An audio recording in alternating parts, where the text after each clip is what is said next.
Westside BBC. Westside BBC.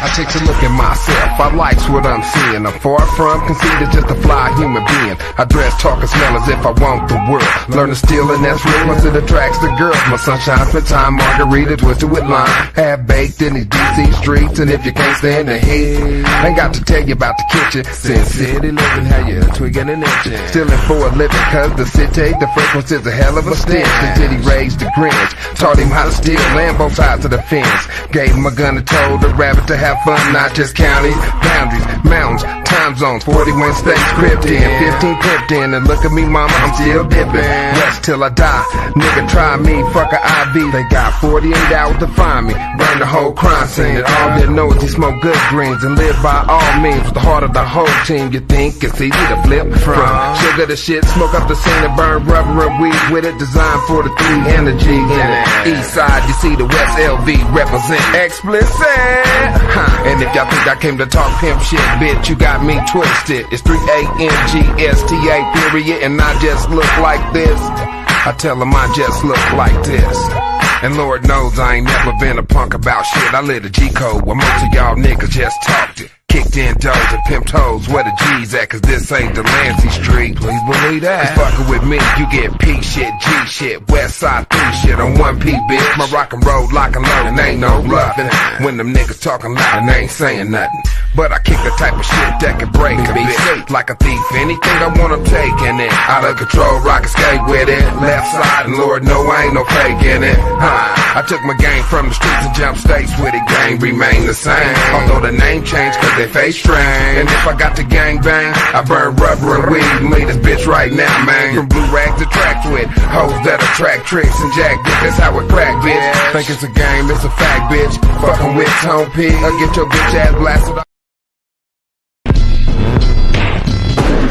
Wanna see my cars on flatbed. Hey, this is recession, selling that crack, yeah. Niggas selling super sour and bionic glue, and got Superman powers when I'm stressed new. New Corvette looking like a transformer. No seatbelt screaming on my damn lawyer. Damn, I'm knee deep in the projects, and Hollywood ain't accepting no nigga from the project. New Corvette looking like a transformer. No seatbelt screaming on my damn lawyer. Damn, I'm knee deep in the projects, and Hollywood ain't accepting no nigga from the project. New Corvette looking like a transformer. No seatbelt screaming on my damn lawyer. New Corvette looking like a transformer. No seatbelt screaming on my damn lawyer.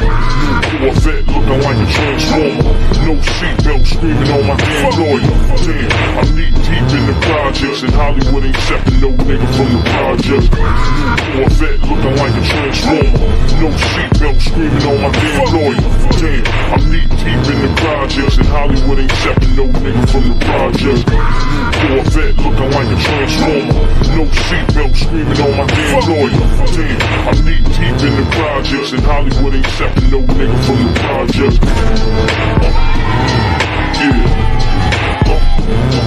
Yeah. John Dillinger shit. Corvette looking like a transformer. No seatbelt screaming on my damn lawyer. Damn, I'm knee deep in the projects, and Hollywood ain't accepting no nigga from the project. New Corvette looking like a transformer. No seatbelt screaming on my damn lawyer. Damn, I'm knee deep in the projects, and Hollywood ain't accepting no nigga from the project.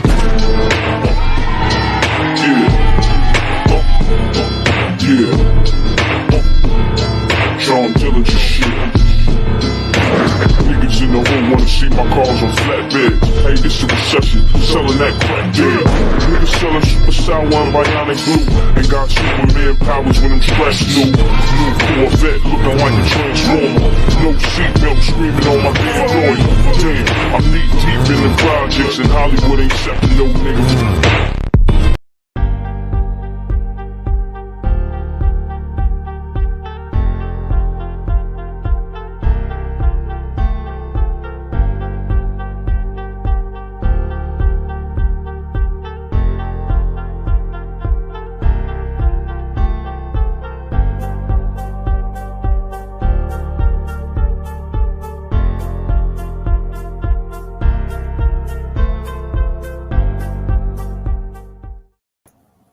Good evening. Thank y'all for tuning in to another episode of the Front Line Blacc News. I'm your host, Chan Kruma. Then Lady Chase going to be joining us tonight. I'm here. I'm just the cut. And Lady Che is our other host. I can see her in the background. The lights are out over here. On tonight's episode, we'll be discussing several things. The first thing is tangibles. We've been pushing tangibles for at least the past 4 years. So anybody talking about tangibles, specifically here in Denver, they got it from me. So tangibles 2023 to tangibles 2024 is the first thing that we're going to discuss. Then the next thing is the 5 Black police officers charged in the murder death of Tyre Nichols plead not guilty in Memphis, Tennessee. The next thing we're going to discuss is, of course, this Denver mayor's race, the 2023 Denver mayor's race. There was a debate at my university, Metro State University, that I graduated from in 2012 on Thursday. And then there was a candidate forum today at New Hope Baptist Church, neither of which I was allowed to participate at. The next topic is going to be the rally for the El Paso County Blacc Rancher family, the Mallorys, who are victims of racism white supremacy scare tactics. We also had a rally here the other day in Denver at the state capitol for the C.A.R.E.N Act to get passed. The next topic is a state Senate bill, SB 2301, Candidate Ballot Access for primary elections, gets voted down 4-1, and I spoke against it getting passed. And our Unhoused Neighbor News and our Unhoused Neighbor Sweeps. So we got 2 guests tonight. Our West Coast correspondent is joining us, Shabaka Sankoria, Shabaka's Black Experience Enhanced, which I'm the co-host of and co-executive producer of. And we are joined with my friend Aaron, who lives here in Aurora, who's going to give us an update on the Denver mayor's race and some of the candidates in the race. So thank y'all for joining us tonight. Shabaka, give us your opener. Yes, sir. Good evening to you all, man. It's a pleasure to be here, man. I am Shabaka Sankoria, the co-executive producer of the podcast Shabaka's Black Experience Enhanced. We're also going to be reporting a little bit about a Los Angeles of no good Karen Bass, what she did, to a homeless encampment there in LA. Also, too, recently I posted up on my wall of the actual footage that was shown by the lap dogs when they tasted that man to death out there in Pacific Division going towards Venice Beach out straight Venice Boulevard in Lincoln. And it was bad, real bad. Also, too, we're out here in Las Vegas and as well. And we also, too, are trying to expand our podcast. Also, too, we're going to the public sector cash apps, Shabaka Sankoria, to monetize these platforms. So therefore, we could start helping some of our unhoused neighbors and also too to maintain our platforms as well too. It's because a lot of material that I'm seeing that's being monetized out here on the internet, hey, to each is reach, but I cannot understand how these people is making all this money off bullshit and we coming to them with the real. All right, thank you, Shabaka. Aaron, you want to introduce yourself to the people? Yeah, so my name's Aaron. I would give my last name, but I don't. There's some, when you're involved with politics, there's some shady shit, and I am currently with a campaign in Aurora. You guys will hear more about it sooner or later. But I'm a community activist. I serve on the Human Relations Commission out in Aurora. I'm the vice chair. I'm here on my own recognition, not representing anything that I do in the community. I'm here as a community activist to speak out on some tomfoolery that's going on within the Denver mayor's race and why I believe one candidate should not be mayor. Do I think he should hold office? Maybe as a city council person, maybe. But due to some of his actions lately, I don't know if he has the temperament to lead our I know he doesn't have the temperament to lead our city. So I think he has I think this person has a lot of work to do, but I also think we have some amazing candidates, like yourself, Jesse.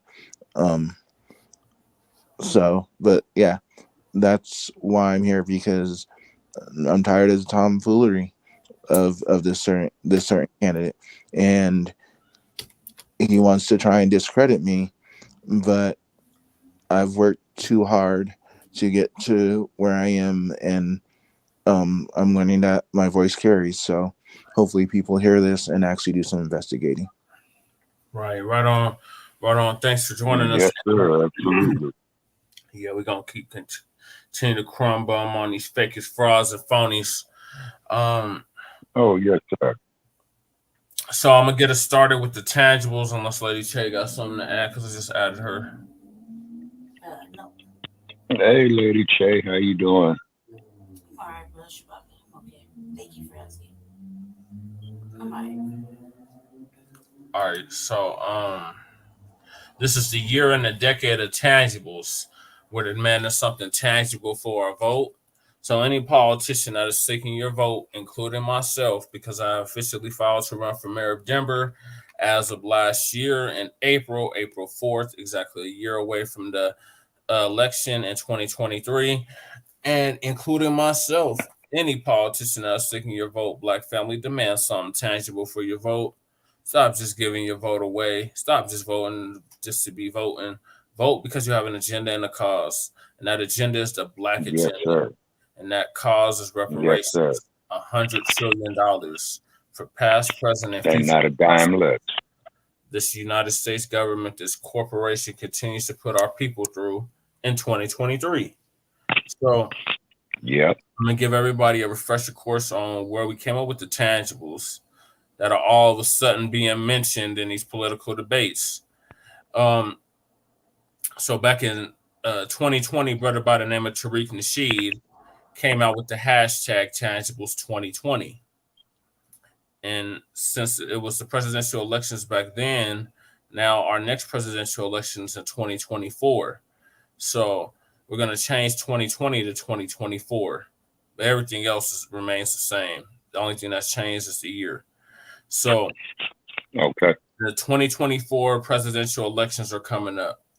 And foundational Black Americans are going to reject the 50-year-old malign neglect policy that has been implemented by the political system.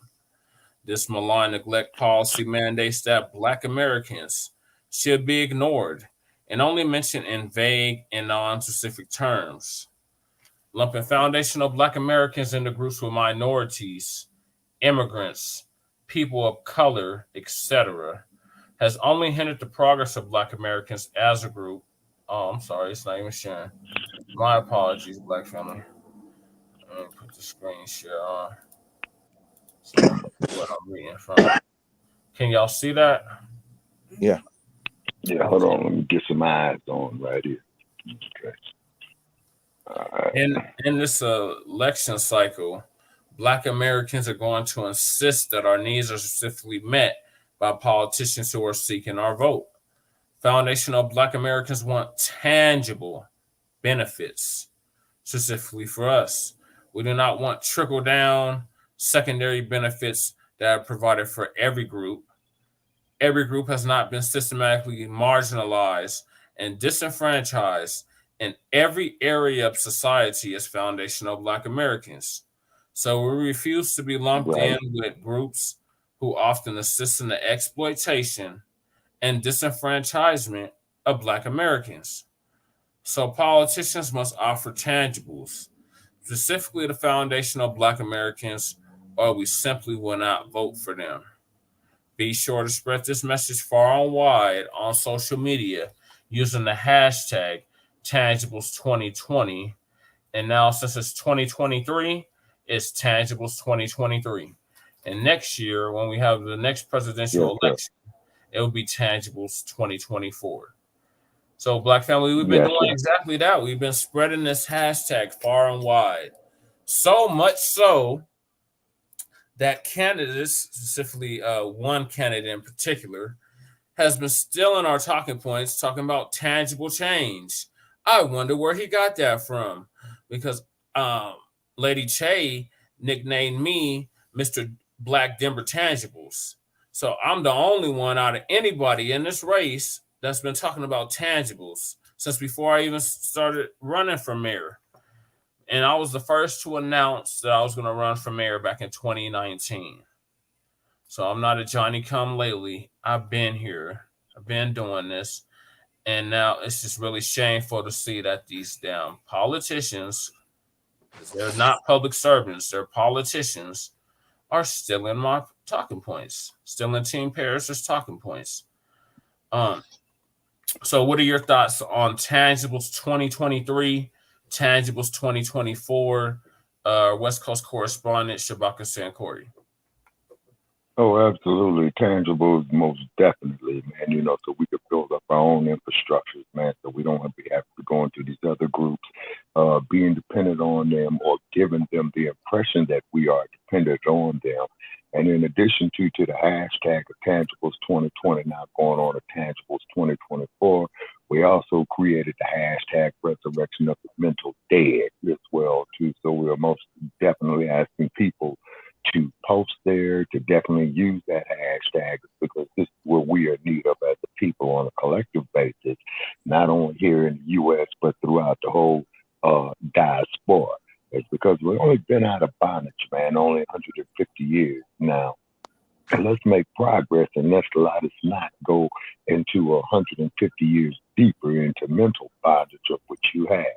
In other words, when you look at your hand creams, man, when you look at your Karen Basses, man, when you look at your Eric Adams, man, let's see, Asshole, who was the president right there, you know, who's more concerned about an alternative agenda as opposed to the police murders that was happening up to us real heavy between, you know, 2014, 2015, 2016, 2017.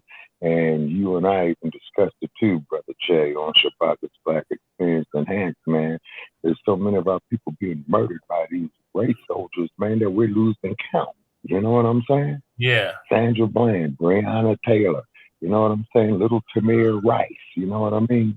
And what have you. You see what I'm saying? So, you know, so where are these black ass politicians, man, I'm talking about in DC and at the federal level, man, going to get up off their asses and realize, man, that we are being called by these police agencies.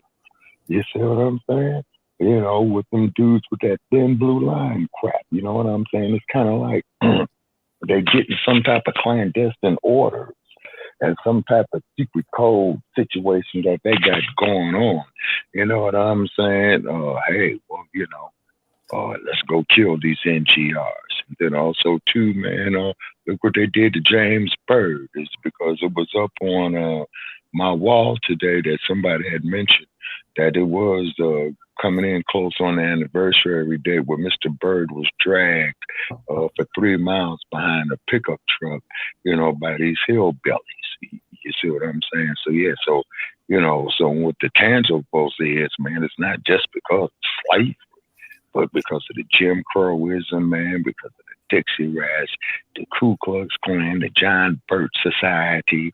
You see what I'm saying? You know, various other organizations that they have that are clandestine, and they are systemically murdering us. So which means is that this is a movement that is out murdering us, black family. And they got money and they got power. And also, too, Brother Che, after we cover all of the topics, you know, I definitely want to crumb bomb on that asshole who was the governor of Florida, Rick DeSantis, because, you know, I got a few choice words for his punk ass. And then also to remind me, too, Brother Che, as we progress, that there was a video that I saw on the Tweety Bird that was most disturbing. And in Tweetyburg, they sent me some shit, man. It's because I had crumb bombed on an asshole, man, that murdered our people there in Buffalo, New York. Yeah, Peyton Gendry. And Let's hear from brother Aaron. What are your thoughts on yes, sir. 2023, 2024? So this comes up in almost every mayoral debate. One candidate specifically does mention tangibles, and it really irks me because they mention tangibles, but they don't mention solutions. Right. I have asked this question many times on Brother Jeff's show, and I've yet to hear a candidate address it when we talk about tangibles for our community. Like, how are like, what are their plans to revitalize the 16th Street Mall, and are they going to be reaching out to our community, to African Americans, to give them that prime space? That No, question they're not. seems to be ignored time and time and time again. And then when we're also talking about tangibles, the only candidate that I've, other than that you've kind of briefly mentioned it, but the only candidate that I've actually seen mentioned, like, environmental justice that protects all of us. I mean, literally, they're about to reopen Suncor and create more health problems for Black and brown community that live in that area. So when we're talking about tangibles, like, I want to hear solutions. We don't, like, people are throwing around tangibles like it's a new slang word, but they're not. Other than you, Jesse, they're not giving viable solutions on how we can solve the problems. Right. Right. So you agree with the tangibles? We need to get something for our vote. Uh, I just don't understand our people out here. Like, they just keep voting for the same people, expecting a different result. Like, none of these people are gonna put Black people first. Like, I'm literally the only candidate, and this is why there's a concerted effort to keep me from participating in any of the debates, any of the forums, because I am a serious threat. Because I'm actually for the people. I'm not just coming Yeah, around when it's election time. I've been there. right. Yeah, and Yes, sir. That you have. you graduated from MSU the year that I began my journey at MSU, and I I'm still respected on campus. I still have friends on campus, whether it be in the diversity and inclusion office, whether it be students, whether it be staff in student activities or whatnot. Right. So for them to honestly exclude you from the debate when there was at least one other chair, like, they keep excluding you from debates. Gardner's uh, daughter was having a baby. You could have taken his spot. Yep. Someone else didn't show up for the MSU debate. There's so many spots that you could have taken, but they're not playing fair. Um, No. I mean, it seems like they have their favorites, but Mm. then call it a fair election. But if it's Yeah. How's that fair? There's nothing fair about it. yeah, I mean, if it's a fair election, everyone's gonna have a voice. You have been running for 4 years, and then all of a sudden, like, I remember reading articles about you meeting with Hancock and telling Hancock you're coming for his seat. I Mhm. remember reading that particular article and seeing it on the news. But all of a sudden, now there's 18, and let's push Jesse back to the back. And the news Mhm. basically want to use racist tropes to describe you as a fringe candidate. There's only one fringe candidate, and I get passionate when because I've seen him do more harm to the community Right. than Yeah. what he's portraying. But Yeah. we'll get to that. We'll get to that in a moment. Sorry. Oh yeah. Sorry. Yeah. Hold off on that. We gonna get to we're gonna get to that mug here shortly. The Lady Tay, do you have anything to say about the tangibles? I pretty much said it all yesterday when I did the RVA. I was very, very, very adamant about, everybody being programmed dummies and just going with the more comfortable alignment is you're it's like you want to fail. I don't want to hear nobody talk about they want change and they need this and they demand that. But when it came time to support and even just a fucking word of encouragement, anything in that fucking manner, y'all jumped on a motherfucking bandwagon and continuously dragged him. A man of the community, man of the city, actually, right? Very respected. Everybody calls him for help, right? But they had to act like Jesse's not accessible. I remember for months, dude, everybody laughing at you, talking about you can't have a all black first agenda. How are you gonna do that, right? Laughing, dragging you, humiliating you, like on that motherfucking Brother Jess show, right? And then so obviously gotta call it out because it's fucking shaming, and that's something we don't stand for. Right. It doesn't matter. You know what I mean? White supremacy comes in all forms. Mm-hmm. You know what I mean? And so you don't like the shit we say, so you over there dragging him when knowing goddamn well, anytime you needed him, you called him and he showed up for you. Yep. He always showed up for you. Yeah, them days are over. All of a sudden, our own motherfucking community want to act like he ain't shit. Yeah, you don't know him, but now all of a sudden, everybody biggity black. Yeah. When all of you were motherfucking all inclusive, talking about I like her, I like Ian, I like Terrence. For Terrence, for real, man, I wrote this beautiful bean motherfucking footage back a whole 2 years about how he stole my motherfucking intellectual property. Mm-hmm. Everything that comes out of his motherfucking mouth, damn near stole from me, minus the stupid shit. Yeah. Okay? The stupid shit that he was talking about. What is it? He wants to make the housing thing, the fucking bank thing. All that shit. All that shit. Okay? All of it. There's what he's talking about, man. 20, like the other day, right in front of Jesse. 22,000 luxury apartments. Man, I can't tell you how many, like 2 years, I heard that every motherfucking Monday. At City Council. On City Council. Every fucking Monday. Right? I heard it. I sat there, I did the fucking work with him, I heard it. So, I don't like being, oh man, I'm very passionate about this because you know what? I don't like injustice. I don't like bullying. I don't like white supremacy. I don't like racism. I don't like fucking shit talkers. I don't like thieves. Okay? And I don't like people who don't know how to use their own motherfucking brain to think for themselves. They'd rather be led around, misled, played around all fucking day with. Okay? The free think zone to have fucking a massive amount of confusion. Organizing white people come around the motherfucking neighborhood to hurt us. Because you don't like a fucking black first agenda, black in a cultural center, and you're like the last remaining motherfucking voice of our fucking people in 5 points.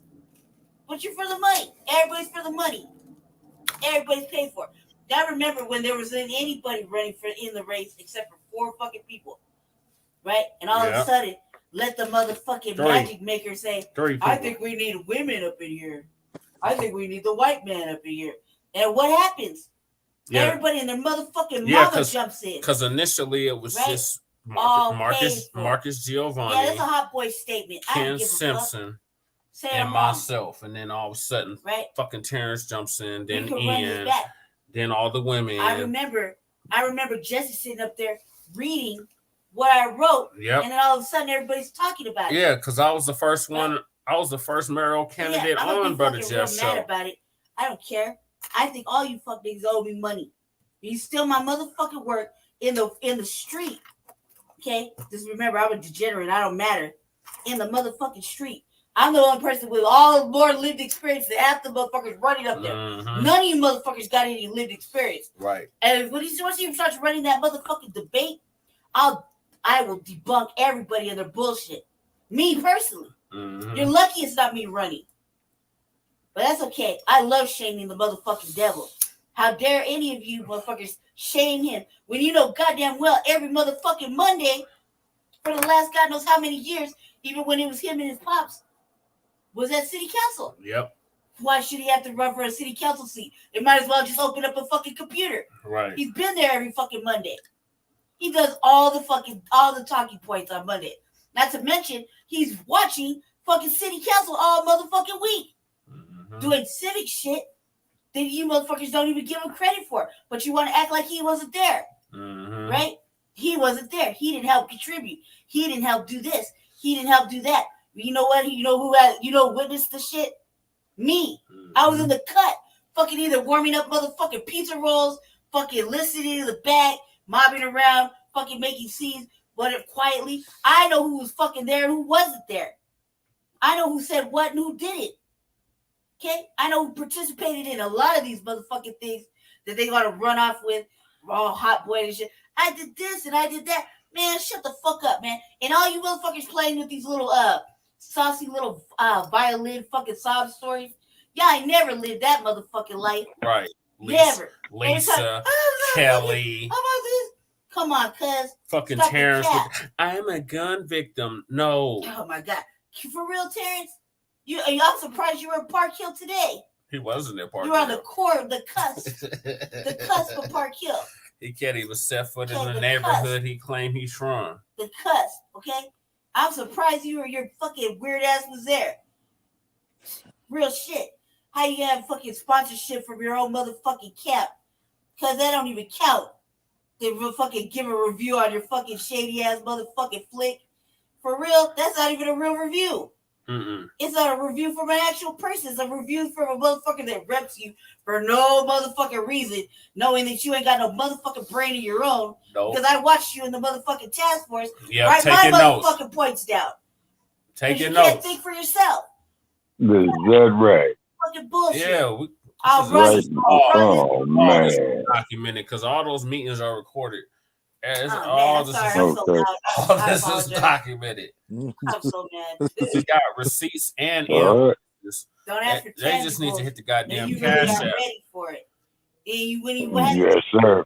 get it, Black family, you turned around, laughed at him, right, and kept it pushing to who you felt comfortable with, right? You allowed the motherfucker Right. to shame him and drag him, right, for 7 motherfucking months, That's because Jeff. making it hard. That's for because us. Jeff want to play the And you kingmaker. want a little He bit, want to play the kingmaker. but check it out. It ain't over, and we ain't gonna make it easy for you to do it. If anything, it's gonna be highly motherfucking entertaining, embarrassing, and fucking upsetting. Just fucking because it didn't have to be like that. Right. This is a motherfucking member of your community for fucking down there his whole life, Yep. right? But you want to act like you don't know him now, Mm-hmm. but right before the election, you sure didn't know him, and in fucking public, it's hugs and daps. Yeah. But Yeah, stop the motherfucking them hugs and cap. daps is over. I'll never shake or Non-loyal ass individuals. pound I that don't give a fuck. motherfucker You ever were again gonna in vote life. anyway. Mhm. Sorry about that. I apologize. Yeah. I apologize. Okay. These- And this is Jeff Fart, who is banned me off his platform is because Act Yeah. like of they don't where I know. made the statement is where I said, well, what are your ass scratchers going to do for the Hold on, black somebody- community, right? Lady Chain done Hold yet. on a second. Oh, my Plenty bad. on there, right, that do know him personally and have worked with him on many fucking things. Many things, right? Right? What the fuck is wrong with y'all? Right? You know he's there. You know you got the fucking upper hand because you made the ballot, and that's so important. You know, while you over there fucking fundraising and doing all this fucking whining and dining and pretty duck dancing and pandering yourself like old hoes, while people outside freezing to death and starving, right? What the fuck is wrong with you? That you can't say, hey, you know what? Jesse's here. You that fucking worried about him? Only Right? one Where's your person mentioned me today, confidence? and it wasn't even a Where's your candidate. confidence? It was in these Norm motherfucking debate Harris. forums? Norm Harris is the only one that mentioned me today. John Bailey didn't even fucking mention me. Right? No, Norm Harris is a real one. But you know what? Check it out. Check it out.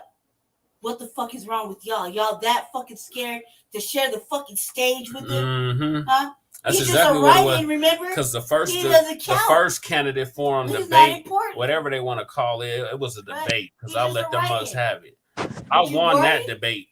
So You after worried? that, they was like, "Oh, we got to make sure he don't attend no more of That's these okay. Michael or Hancock said participate it from in jump. any more of these." He said it was a fucking threat and a factor, and you should have known that. Mm-hmm. And it wasn't meant to be comfortable. Mm-hmm. Teamwork is not for comfort. It's not for everybody. Right. It's for actual motherfuckers that want tangible fucking change and don't want to be gentrified, polluted, over policed, murdered.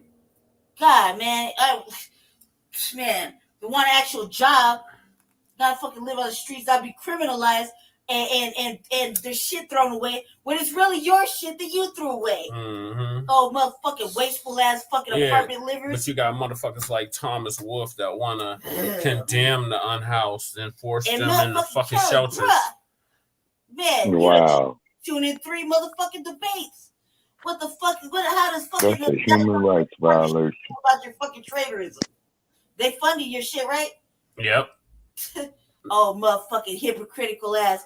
And you got the fucking audacity to talk about your fucking mate fucking dying, being on drugs or whatever the fuck, and you were the enabler, but you'll criminalize regular motherfuckers that got shit to do with any of that. Where's your motherfucking heart there, right? Right? Which part of the motherfucking drug epidemic was he in? The crack one, the heroin one, or the fentanyl one? Which part of dare did he not say no to? Right? But you want to be enabling this, but you got no love for the fucking people. None of them do. Man, stop it. Outside of me, maybe Ian. The rest of them, no. Not even Lisa. Lisa don't even do a fuck. Lisa just want a contract. Nazis and white supremacists up there fucking hollering what they're going to do to the unhoused people. Yeah. Come on, like man. that damn Andy Rock. They let him speak. They had the audacity to let that cracker speak. Yeah, but they didn't let me speak. All right, cuz I'm sorry. Go ahead and carry on with your broadcast. I apologize. I'm sorry to our guest. I apologize. No. So you don't have to apologize because Lady is not welcome nowhere. You don't have to apologize since you already went there. I'm just gonna, because you just kind of segued into why I'm here in the first place. So my well, we got one more topic before we get to that. Oh, okay. I didn't mean to so do let's that get that topic out the way before we go in on these Lady Che is not welcome selection debates. Because it ain't no damn election. There ain't nothing fair about this. It's a selection. Sorry about that, Jesse. Yeah. So our next topic is the 5 ex-police officers from Memphis, Tennessee, are found not guilty in death of, or they plead not guilty in death of Tyre Nichols. Right. Okay, my first comment on that. I'm gonna play the video first. Yes, sir, Ballman. I didn't know what happened, Chewbacca. This is from C. Let me make sure it's going right. Cartoon News Network. Nah, I forgot what the acronym is for this. Caucasian. Blasphemous. Caucasian blasphemous syndicate. Oh, CBS. Oh, okay, yeah. CBS. Yeah, them clowns. Yeah, the owners of Television City over there off of 3rd and Fairfax in the Fairfax district. Yeah, in LA. Yeah. Yep. Those will be the ones. This is from their page, CBS Mornings. Oh, they got a warning up there. Hey, don't be afraid of the truth. Or a warning that we don't tell the truth. Open a separate screen for those ones and share it. A whole completely different. Yeah, that's what I had to do yesterday because it wouldn't let me run the debate on CBS or whatever the fuck it was on some of those news channels. It's the algorithms. The algorithms. Okay, that's why it fucked my whole show up yesterday. Mm-hmm. Go ahead. Yeah. Audio or visual. It looked like I'm talking to myself. Like I'm retarded. Or they used to say, or like they used to say in the old CB days, they call it ghost talking. Yeah. Like, look, you see how that's doing that? That only happens to us right now. Mm-hmm. Right? This is not happening to no one else. It's happening over here. Yeah. Us. And YouTube is over there in San Bruno, California, down the street, from Tweety Bird. Oh, there you go. There you go. Now share you work and just place it nice and neat together so you can see it. Oh, share the whole screen. Yeah. Like just move it apart. Yeah, there you go. Now share it and then minimize your white screen and put the other screen right next to it. There you go. See what I'm talking about? Okay, now y'all can see it. Yeah.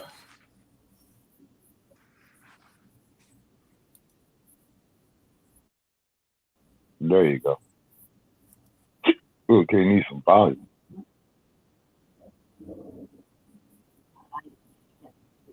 Yeah. Or a bunch of piss poor ass motherfuckers murdering that brother.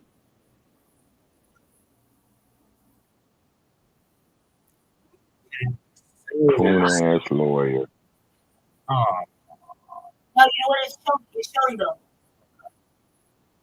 Oh, not that. You gotta separate it. I did. You can't be moving around. You gotta do that. No, so don't full screen it. No, don't full screen. Yeah, and I don't have no respect for none of them bastards whatsoever. That screen. We'll do the whole entire spectrum, the whole entire one. Like that.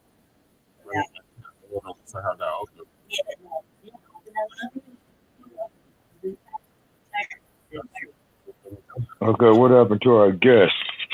Hold on. He'll come back in. Oh, okay. Now, make the white screen, the streamer smaller. This is a little smaller.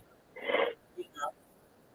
Now, close up your better man. Close up one of those. If I close out,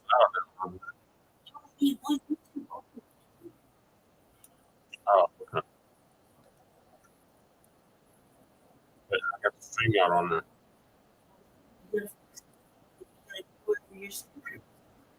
Where you're shooting. Either way, I can see both of them.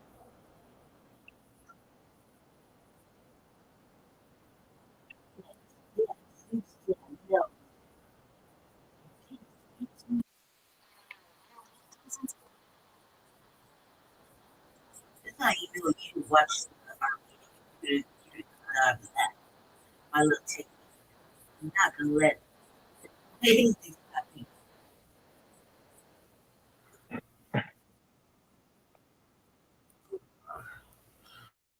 Damn. Yeah, okay, now just move some of the. Okay, look, that's your streamer, right? Okay, now, move your StreamYard. Like, like basically make it bigger. Like, move it to one side and the other one right next to it. Because you're gonna need to use you're gonna need to use it. There you go. Okay, now make your screen just a smidge bigger on the StreamYard. Like stretch it out. There you go. Stretch it up there you go. Right there. Stop. Okay, now go to the where the video is streaming. Don't mess with it. Just go where the video is streaming. Okay, place it right next to it. Place it right on the StreamYard one. This so it takes up the portion of it. So everybody's seen all the other stuff right there. No, go back a little bit. Like to the side. Go to the right. You should be able to stretch it out. Yeah, go to the right a little bit so you can see what you're working with. All right, now stretch it out just a little bit to the right. Yeah, just stretch it out a little bit to the right. There you go. Just place it more closer to your, to your streamer. There you go. Leave it alone. We gotta add Aaron. We lost you, Aaron. Welcome back. Yeah, sorry. So we just finished this video of the officers involved in Tyre Nichols' death, pleading not guilty. So we wanted to know what everybody's thoughts are on that. Shabaka, what are your thoughts on that? Okay, as I stated before, and as I stated then, they need to execute every last one of them no good, sorry ass motherfuckers. Now, the part that's really an insult to our intelligence is where these bastards are pleading not guilty. And then another sorry ass element is where you got that sorry black ass lawyer up there representing one of these tricks. Man, turn them clowns over to the Ku Klux Klan. Drag them from the back of a pickup truck like they did James Byrd. Go up there, castrate them bastards, man, burn them up, man, gouge out their ass like they did Emmett Till. You know what I'm saying? Take a taser, hit them 55 times with a baton like they did Rodney King, man. Them dudes is Lord and shit in the toilet. Man, facts, Shabaka. Fuck each and every last one of them and the bitches that born. And I'm making it plain. To every last one of you sons of bitches out there on that defense team that did that there to that young man right there, the bitch that bore you should have swallowed and spit it out as opposed to opening up her legs for conceiving you no good lousy fuck. No, I'm making it plain. I'm making it plain. You know, that young man didn't have that coming to him because one of these jealous ass punks, man, had some broad that the dude went and got with, man. Then a woman is going to sit up there and put the video out there and stuff like that. Then that ragged ass police chief that they got down there, Memphis old CJ, who was a cop on Atlanta PD, whose husband was a pedophile. Yep.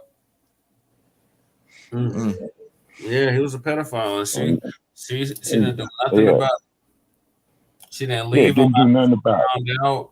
She stayed with him. So what's that make her? Yeah, exactly. You know what I'm saying? And then, of course, over the course of my lifetime, there have been women that went and killed their husbands just at the suggestion of that shit. Mm-hmm. Just to show how foul that act is wrong within itself. You see what I'm saying? It's because I took a couple of courses in criminal law, you know what I'm saying, when I was at Cal State LA. And you have acts that are against statutes, and you have acts that are wrong within themselves. The act that the police chief's husband did when she was on Atlanta PD was an act wrong within itself. The act that what these no good, dirty bastards, man, did was an act within itself. They didn't get this man no medical attention. And then I believe that a couple of the paramedics showed up there, and correct me if I'm wrong, Brother Che, and they didn't give Mr. Nichols no medical attention, and he's sitting there all beat up, handcuffed, fearing for his life. The man yells out there for his mother, man, and these sorry, faggot, punk-ass motherfuckers got the goddamn audacity to say that they are not guilty. I hope they get convicted. And they saw the white ones. Remember, they got Hempfield finally. Okay. Preston Hempfield, the white cop. They got him. Yeah, let him walk. For that. Whoa. Now, I want to make myself perfectly clear here.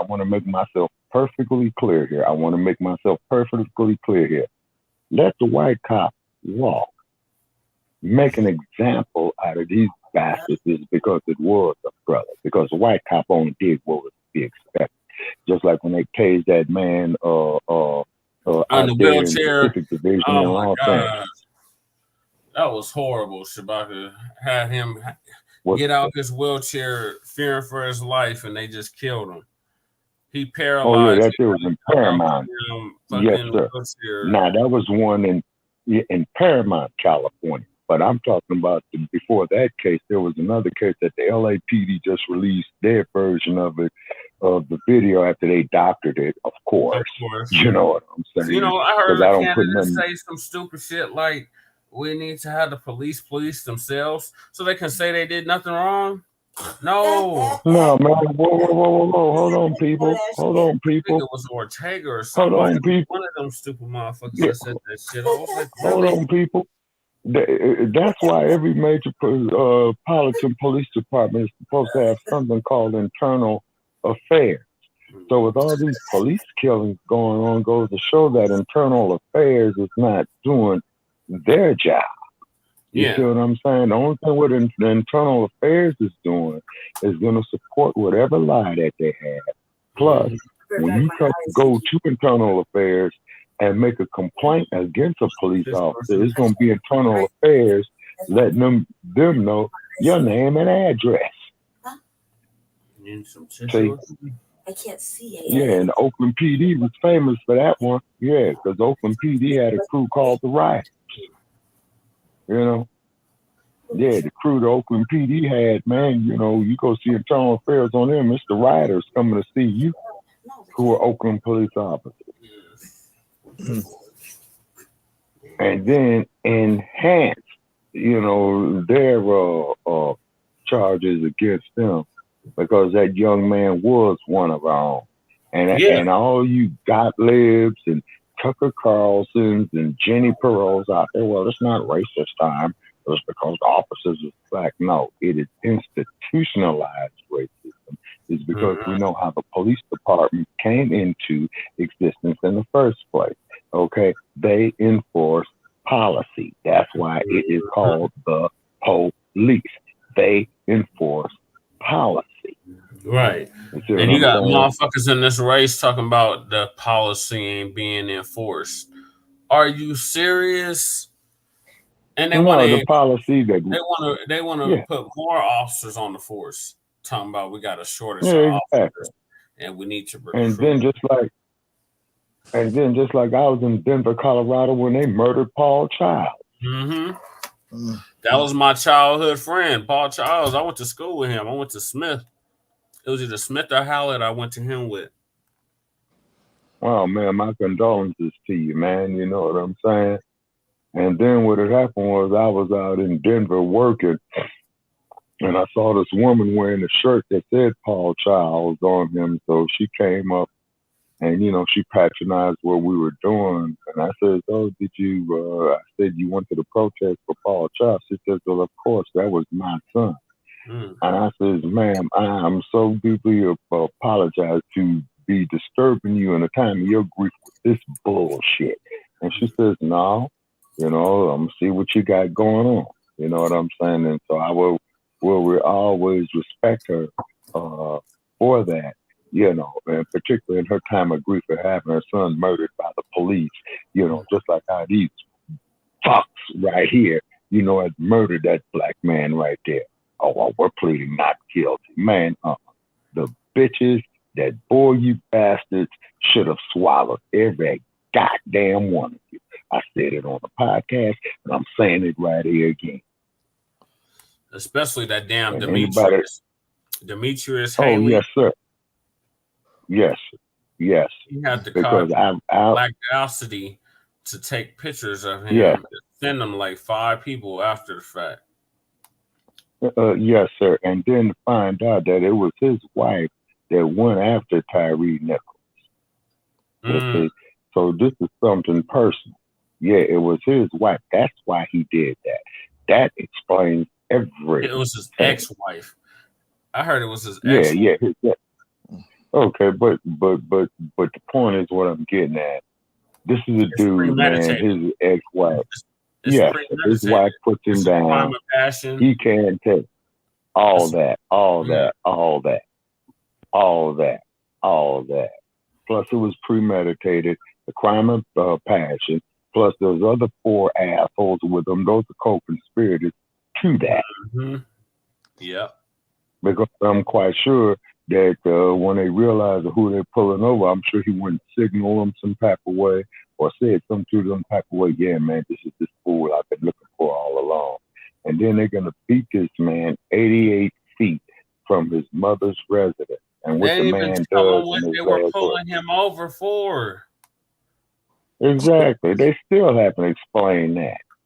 So there's a lot of... They got the audacity to plead not guilty. So there's a lot of stuff that you just said that I tend to agree with, but I also kind of want to zero in on something that yes, sir. That I'm really I guess passionate about after reading about the court case. The fact that none of these fools had the audacity to look in the direction or look into the eyes of his mother is fucking bullshit. Yeah. Yes. So so so Jesse, you and I both studied criminal justice at MSU Denver.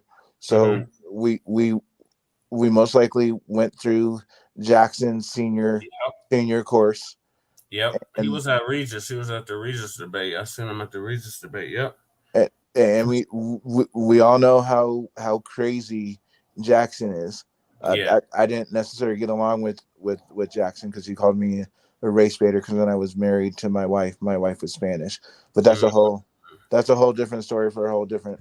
Anyways, um, my my point is I would probably agree with a lot of shit that Jackson would have to say right now because what they did to Tyre Nichols is worse than what they did to Emmett Till, and Emmett Till still has not received justice in Still, these 40 they plus didn't, they years. didn't issue the warrant for the broad. They still ain't picked her up. Exactly. Yeah, I agree with But young man right here on that. She but in a Yeah, nursing home or because wherever. Pick her ass up and take her ass to jail. Take her but ass to yeah, prison. exactly. but a little Yeah, exactly. but a little deeper dive though. I mean, the only reason they have pled not guilty is because that's how the criminal justice system works. Because we've all seen Right, everyone and their mother knows that these 8 cops are guilty of murdering a man in plain daylight, like plain daylight. Like they didn't wait till evening. Like it was the video I've seen. Like it's disturbing. It's Yeah, it is. really disturbing. So yeah, it is. from the law standpoint, they have to plead not guilty. But if any of them actually had balls or remorse, one would stand up and say, you know what, screw it, I'll take the plea deal, but I know I'm never going to see light of day again. Period. And Right. it's really scary because it kind of plays into the mayor race out here in Denver because one of the favorites screwed up the other day and said, "Hey, I Oh, we believe." we about to get to that, Aaron. Oh, hold your horses. That's our next topic. Well, I I know was just I was I'm just just pointing talking. And myself out in the crowd. I was like, oh, it's like, where's Waldo? Where's Jesse? And I found me. I mean, when they said, "Oh yeah, police should have immunity," I mean, come on, like what, like, so you're saying we have another Elijah McClain, Mm-hmm. we have another Paul Childs, Yep. and I did not know Paul Childs personally, but I remember I was working at Lowe's off of Havana, and Mm. his mom, the day before this happened, his mom had come in with Paul. They were Mm. in the garden center. I can remember it clear as fucking day Okay. because I was working in the garden center. I sold her a You flower. talking about the lows off of like Mexico and Yeah, Havana? yeah. The day before Paul Childs was killed, he was having one of his meltdowns or one of his whatever you like to call it in Lowe's, and his mom just kept apologizing to me and I'm like, it's fine, I get it. And the next day, reading in the paper that that cops went over to the house without a mental health professional Mm-hmm. and confronted him, which led to his death. He That's got a freaking butter knife. Really? like it's B, Butter knife. Yeah. it's BS. It's BS. It's Oh yeah, absolutely. You know, not cutting brother off, man, but what I'm saying is a butter knife, that's not gonna hurt you. Now I could see if he took the taser out and hit him with the taser. I could see if he took the nightstick out and whooped his ass, but to go ahead and kill him in front of his mother. And then the cop had a history of him, so he already knew that when he was going through the Everybody call, knew. that Everybody in the neighborhood yeah, knew about Paul Charles. I yes, literally sir, lived like a block or two away from him when I was on Hudson. yeah, I, yes, sir. You see what I'm saying? I mean, And even 911 call said, "Hey, my son is having mental issues. It's a mental call," but yet they chose to send the two least experienced police officers out there to deal with him. That's bullshit. And he's the reason why we even have an independent monitor now. And so Okay. So yeah, I want an independent monitor that can actually fire these bastards, take their goddamn pension, take their 401k, take all that shit. You lose all that shit. You kill one of us, you lose all of that shit. You kill anybody, period. But you kill one of us, all that is cut. You don't get none of that. Hell no. And you're not getting rehired nowhere else. No. I wanted an independent monitor with some goddamn teeth to it. That's why I started getting on these boards and shit. Like, I was on boards before I even ran for mayor or city council. Right. Now, I want to interject something here off the West Coast in Los Angeles. Okay, Mayor Bass will not have that power that the mayor of Denver would have when it comes into dealing with the lapdog.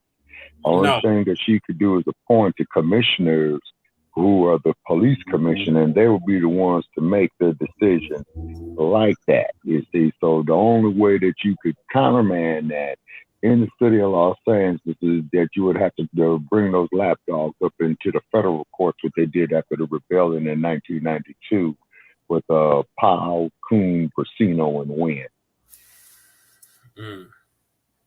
Yeah, because y'all not a strong mayor's municipality, but Denver is. Exactly. We can hire the police chief, the sheriff, whoever. Like we can Oakland make over 100 appointments. Right, like the city of Oakland can. You see, it's because, they just recently had a new mayor up there within like about the last 3 or 4 weeks, I believe. And then with her on her 4th day of the job, she went on and fired the police chief up there. And I mean, went up there, told him, and I think she pulled his pen too. Yeah, I think she pulled his pen too. And then there was some YouTuber where I got the story from.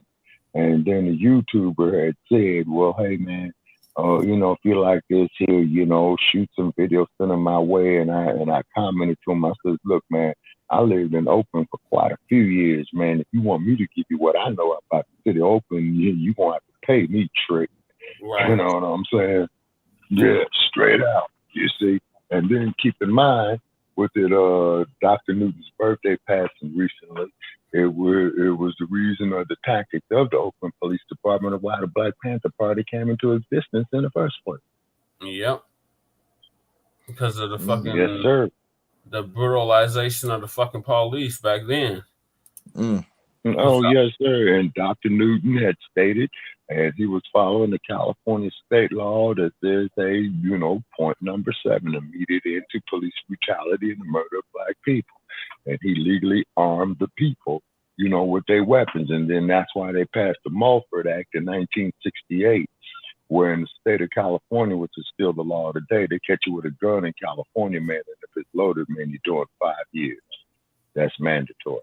So if you ever make a trip to California, any of our listeners out there, if you ever make a trip to California, you got your firearm, you got to separate the weapon from the ammunition, and you got to have it in the trunk of the car.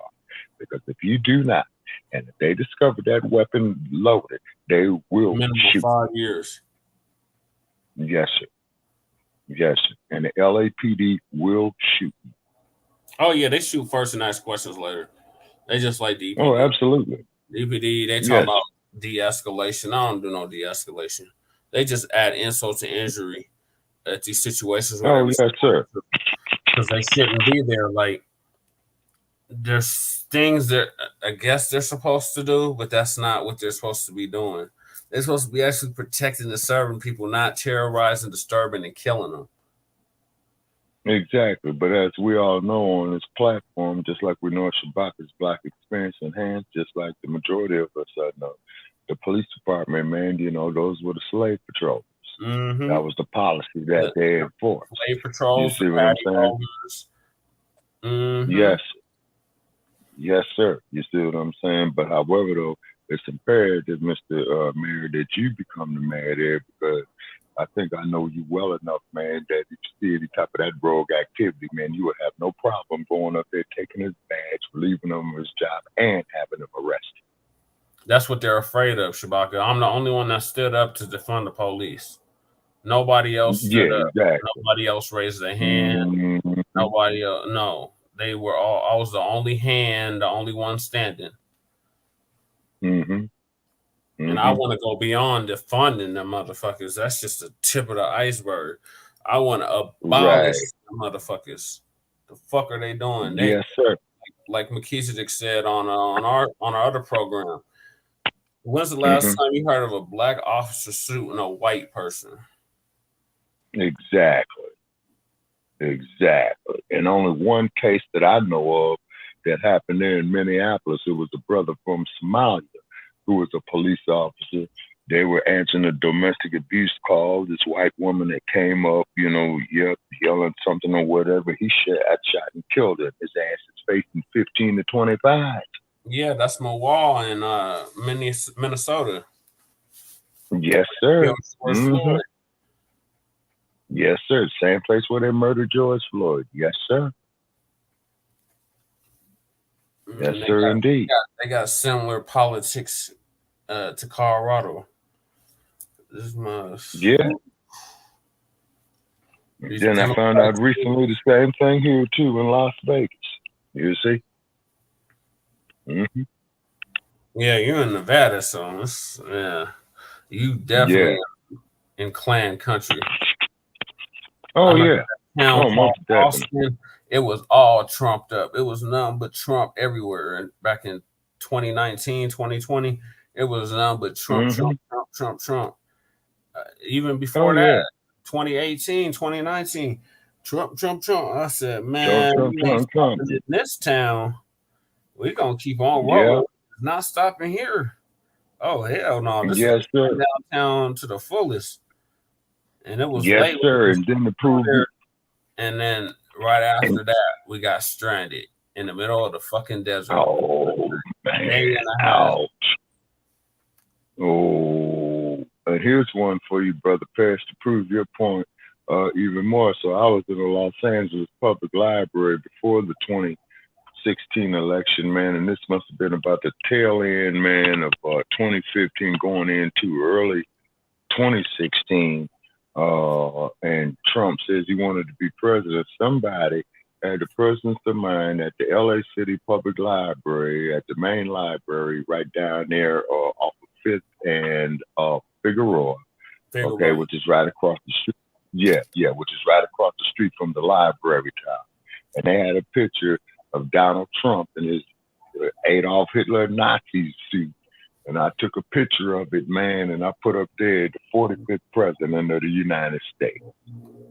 And then, when they was in the debates, when they had old Ben Carson, a dude who's been prescribing his own shit, and, using his own shit, and then you had Santorum up there and Marco Rubio debating them. And then I think they had a couple of women candidates up there that dropped off. And I said, that there is your next president right there, is Trump. And somebody had said to me, after he got selected, they said, man, we don't know what you saw, man, but how did you know that was going to happen? I said simple. Moneey.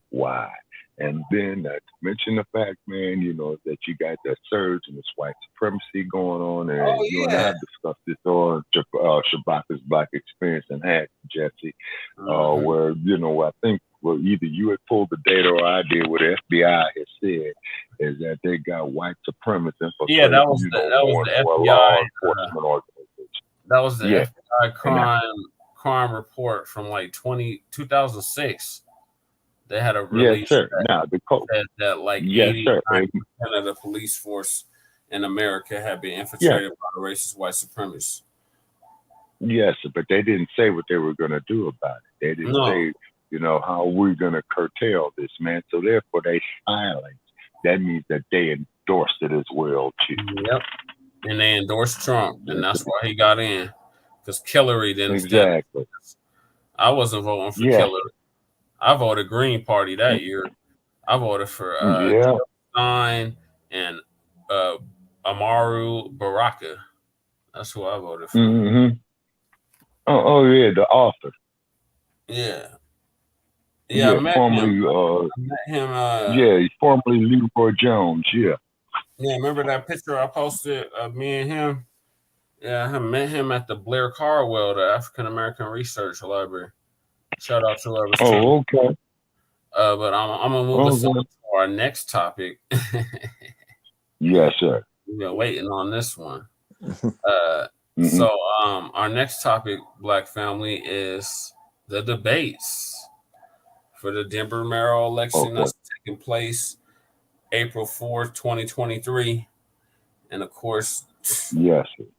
they're not letting me participate. Okay. So what they're doing, sir, is that they are systemically preventing from you, man, from in exercising the right as a candidate to indulge in the political process. You know, like that BS they told you where you ain't got enough signatures and all that. Then it says, oh, well, you got to be a write-in candidate, where it's clearly out there on public media in Denver, Colorado, that you are running for mayor, okay, where you stated on social media, okay, I didn't get the signature, so everybody has to do me as a write-in candidate. Now, here's something for you. I passed through some hillbilly-ass town, man, up in Utah, man, when I was going behind enemy lines, and to find out that there was a small city that I went to, and they said that the mayor just got inaugurated, and that mayor had won as a write-in candidate, because I Yeah, guess the it's been citizenry done. there. It's been done. It's been Yes, done in sir. smaller locales, but not in large metropolitans like this. But we already changed the history, so I You're win. right, but brother, I make it to but the brother runoff. Paris, there's the first. I gotta make it to the Yeah, runoff. yeah, but it's the first time for everything. You see what I'm saying? Yeah, just like I'm the first. You I'm know. the Black first candidate, the first one in the whole history of politics. Yes, sir. You see, and you got to keep that perspective going on, man. Is because the only way that we're gonna raise the conscious level, and then there are those who have the all-inclusive agenda, and and that balloon is getting ready to get bursted. You see what I mean? Oh yeah. We got to Oh help yeah. yeah. That balloon is getting bursted. You know what I'm saying? It's The gonna cape is burst. off. We're not caping for none of y'all groups. If it ain't Black, Yes, I don't care what you we identify can't as. do it no more. If it ain't Black, We can't do it no more. And I'm quite sure if Dr. Newton was still here, he would say the same thing. I'm quite sure if the former heavyweight champ Muhammad Ali was still here, he would say the same thing. It's up to us, as you said, Black family. We got, because we all we got. right? See, how long is it gonna take? Another 50 goddamn years, man? To show that this shit didn't work. Dr. Clyde Anderson already laid out the blueprint. We just gotta implement it. He told Yes, us sir. what we So need did Amos Wilson. to where we need to get, and we ain't been implementing it. And he's been telling us at least since 2010. He said by 2013 And then, we was gonna be a second class minority in this country. How the brother, hell we already are fourth class now, and we're fourth class now. But let's be real. I mean, I myself am a progressive Democrat. I admit that I'm a progressive Democrat. We've got 17. We've got. I'm glad you brought that up. Can you define for us what progressive is? Because I hear that term a lot. I've been hearing it since like 2017, 2018. So when I say viewers a rundown on what that is? Yeah. So when I say progressive Democrat, progressive Democrats are basically Democrats who are tired of the status quo. We want something different. Like, we understand like the fights of those in the past and whatnot, but the fights of the past are the fights of the past. There was nothing tangible. There were no solutions that were actually passed that we as progressive Democrats see as progress. Basically, all the legislation that's been passed in the past is archaic and just just holds us back as a community. So as a progressive Democrat, Right. we believe in I'm sorry, an increase in minimum wage, like a livable wage. We believe in equality for all. I mean, as a Christian, yes, it's kind of hard for me to balance equality for all. I was gonna say it's not hard for me to balance equality for all, but it also, as a Christian, there are things as a Christian we're supposed to be steadfast in.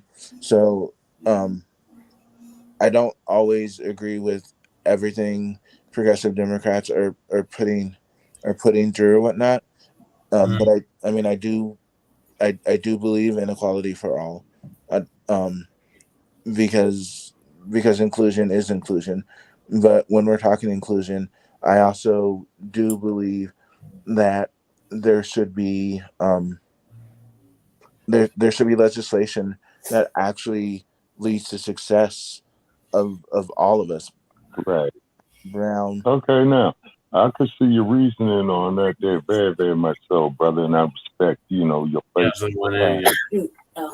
Okay, but with me being an old bastard, right? Okay, I have seen this stuff, man, going for the last 50 years, man, and they play the same chess moves on us, man, ever since the late 1960s when Dr. King got assassinated. Now, that's the cold part about these fools of Memphis. That's the same city where Dr. King got assassinated. Yep. And I remember April 4th, 1968 very well, man. I was a child. Okay, but we tried the all-inclusiveness in 72, 76, 80, 84, 88, 92, and we had the party in Los Angeles, the rebellion, then back to 96, then back to 2000, back to 2004, then back to 2008. Okay, so you got Barack. I was in Denver, Colorado when Barack gave his acceptance speech out there at Donkey Stadium. Although Jesse said don't disrespect his Broncos, but it was at the Mile High. It was the Mile High stadium of where Barack gave his historic speech. Now I'm going to tell you something. I honestly thought, I said, yeah, we got a brother up here who's Harvard educated. I said, I don't think that he's gonna. I think he will handle some of our concerns, but then that's when that's what we all thought, Shabaka. We all thought that. I campaigned for Obama when I was working for Colorado Acorn. I campaigned for him. That's where I met Lawrence Fishburne because they had a little campaign office on the east side, right there on Downey and 31st. And that's why I had periods there. And everybody was bamboozled in hell's wings. All the black people were like, yeah, we're gonna get the first black president. We're gonna have the first black president. People was crying. People were, oh my God. Yep. I go front. I cried for real. Yeah. I was sitting on the and then particularly in my birthplace of Chicago, Illinois, you know what I'm saying? Do whatever, showing our folks there on the south side, west side, crying, oh man, we got the first black president, blah, blah, blah, blah, blah. But he was held down by jealous white people. Let's be real. Because his first the first 4 years, like there wasn't a white Republican that wasn't voting no just because he was black. And then and then that whole birth certificate freaking joke. Like Hawaii is the 50th state. He's American. Right. Get off that shit. I mean, yeah, and he was born in 1962, and then to support your point even further, brother, he was born in 1962 in Hawaii, and Hawaii was a state in 1959, so it was the 50th state. You'll say, so it wasn't a territory, man. It wasn't a military base or what have you. It was a bona fide state in the United States under the structure of states. You see, so then, the dump machine that came out with the birth certificate, and then even John McCain, who he had ran against, who was the senator from Arizona, who was a former Vietnam vet and POW, he wasn't even going for it. Of course, he wanted to win the seat, but when they was talking that shit about Barack, oh, well, he's a Muslim and this, that, that, the other. He wasn't born here. You know, McCain says, no. I'm not even going for that. Right. Exactly. So that's a little bit of what like progressive is. And that I didn't hear nothing about updating the Constitution. I didn't hear nothing about doing something specifically for Black people. And right. I didn't hear anything about getting rid of the police.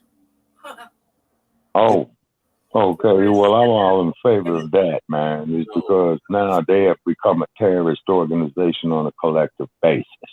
Mm-hmm. So some progressives do believe in like abolishing the police. I mean, each political party has like their friends people, and so yeah, there's some progressives that do believe in abolishing the police. I don't agree with abolishing the police. I do believe in demilitarizing the police. I don't believe in I don't believe in defunding the police. So you want to keep them? You just want to take their guns and tasers and batons away?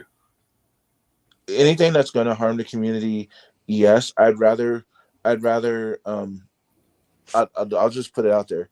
I support Lisa Calderon. She's been a friend for a while.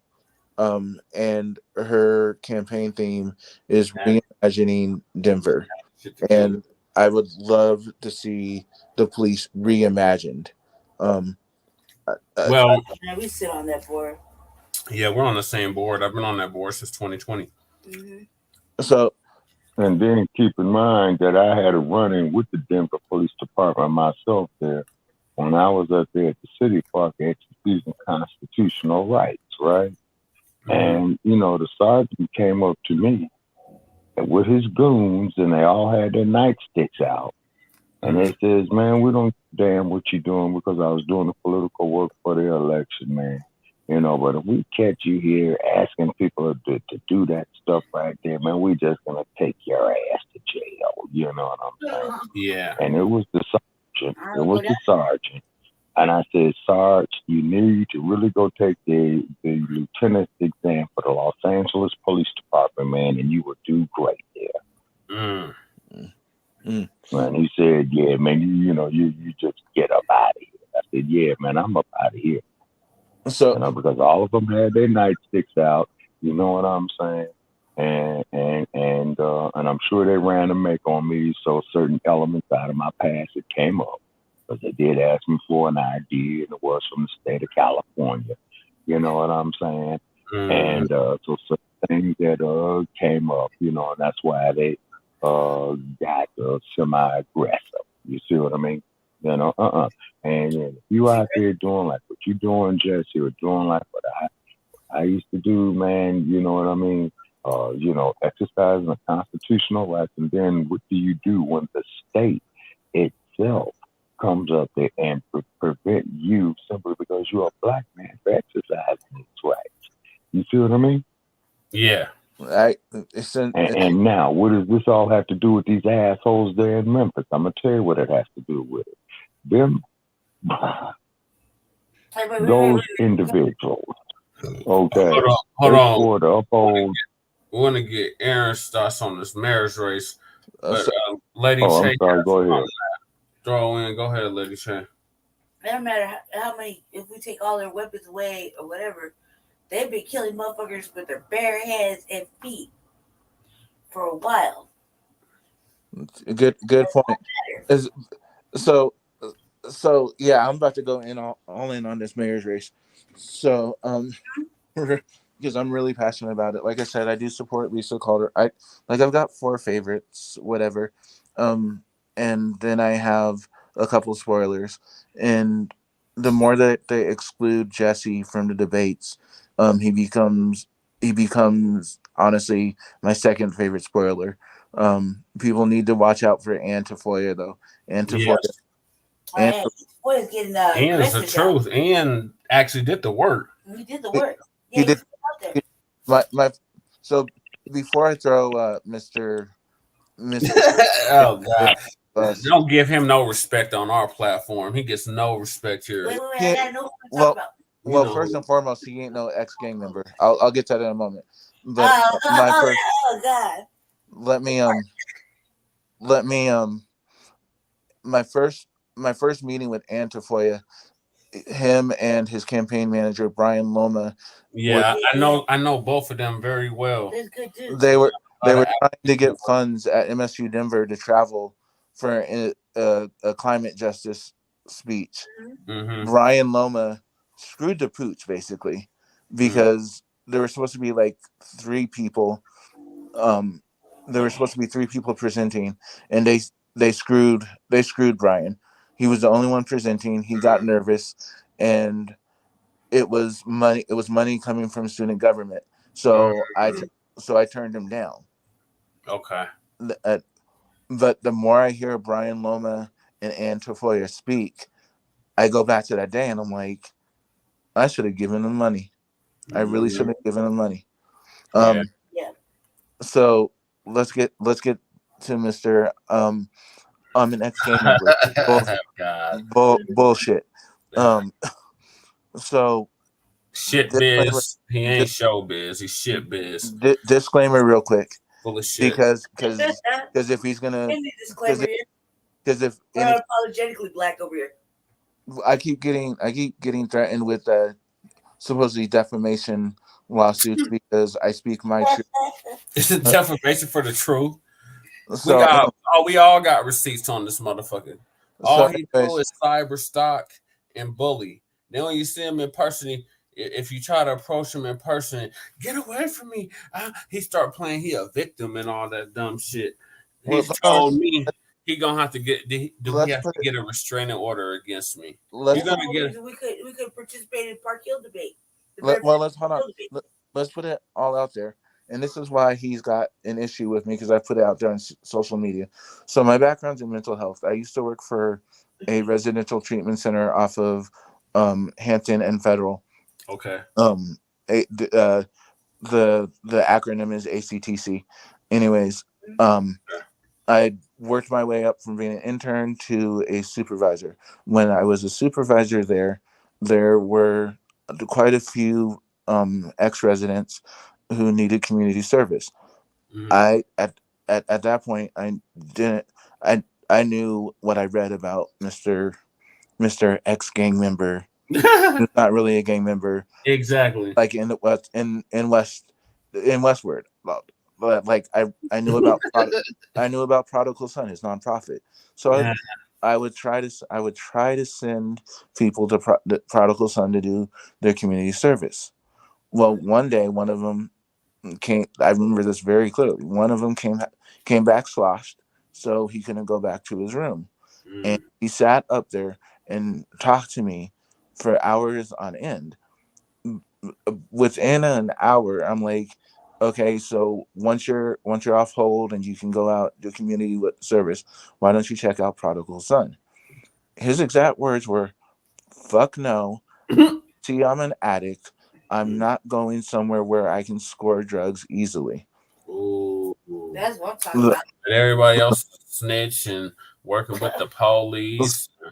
So it then comes out because we had a big problem with spice at ACTC. It then comes out that Mr. ex-gang member is the one supplying them with the spice, and they weren't saying shit because he was threatening them. So we're passing out Mamba. he was supplying our clients with the contraband. Mr. Home Inspector. Yeah. It got to the point that they started snitching on other shit. Like if the police would actually do their fucking job and investigate shit that they think he was involved in, they'd find out a whole lot more than they need to know. Man, because Tyler, this is the basis. I'm outside and in the street that talks to me religiously. I ain't gotta mention names either. Bob around 5 points a little bit. Curtis Park, whatever. And they always telling on this book. And they always talking about how all his dirt, right? That he want to act all innocent about, right? And then act like one minute way back then he was so hard, right? They've been saying he's a bitch. No, said that though. He lied. The only thing I can confirm not even confirm. The only thing that I know he's telling the truth about is that freaking stabbing in at the Holly, because that wasn't a stabbing, that was a shooting. He shot Muggs in broad daylight in front of Brother Jeff too.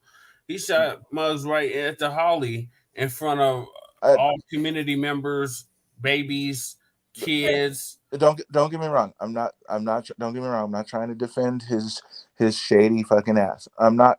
But there was anyway. No, there was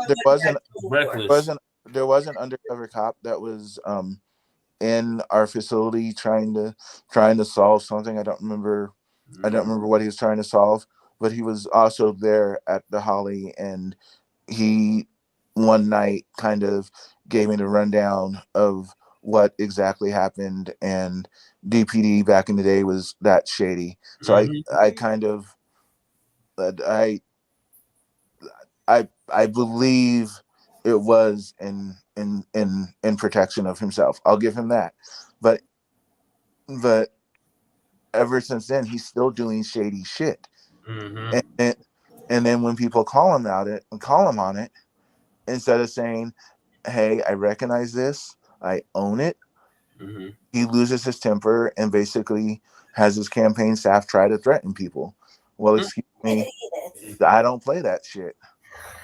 Oh man, but you know, Terrence, weird ass fuck, you still run my cash app for all my solid shit. You run all of our goddamn all cash my motherfucking intellectual property, and I don't give a fuck what weird ass off-brand broad that you run around with. Christabel, mug bitches, man, you don't or Tamika. Stop it. Oh, weird looking ass broad wearing his name like that's your dude. That's your dude, cuz. Stop it. Man, ain't nobody worried about him. Oh, he didn't bring him today. He didn't have him at New Hope. They didn't show up to New Hope. Probably because they know them old hookers is fucking scandalous like a motherfucker. He showed up by himself.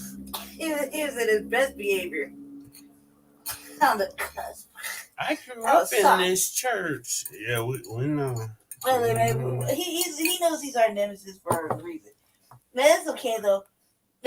What he did for the Park Hill forum, the very first one,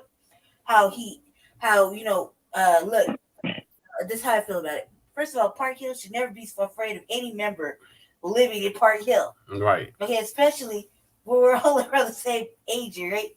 So all you gotta do is say, hey, look, man, hey, brother, sister, we're just gonna go here and sit down and chill. All right. Very easy to talk to people, right? Right.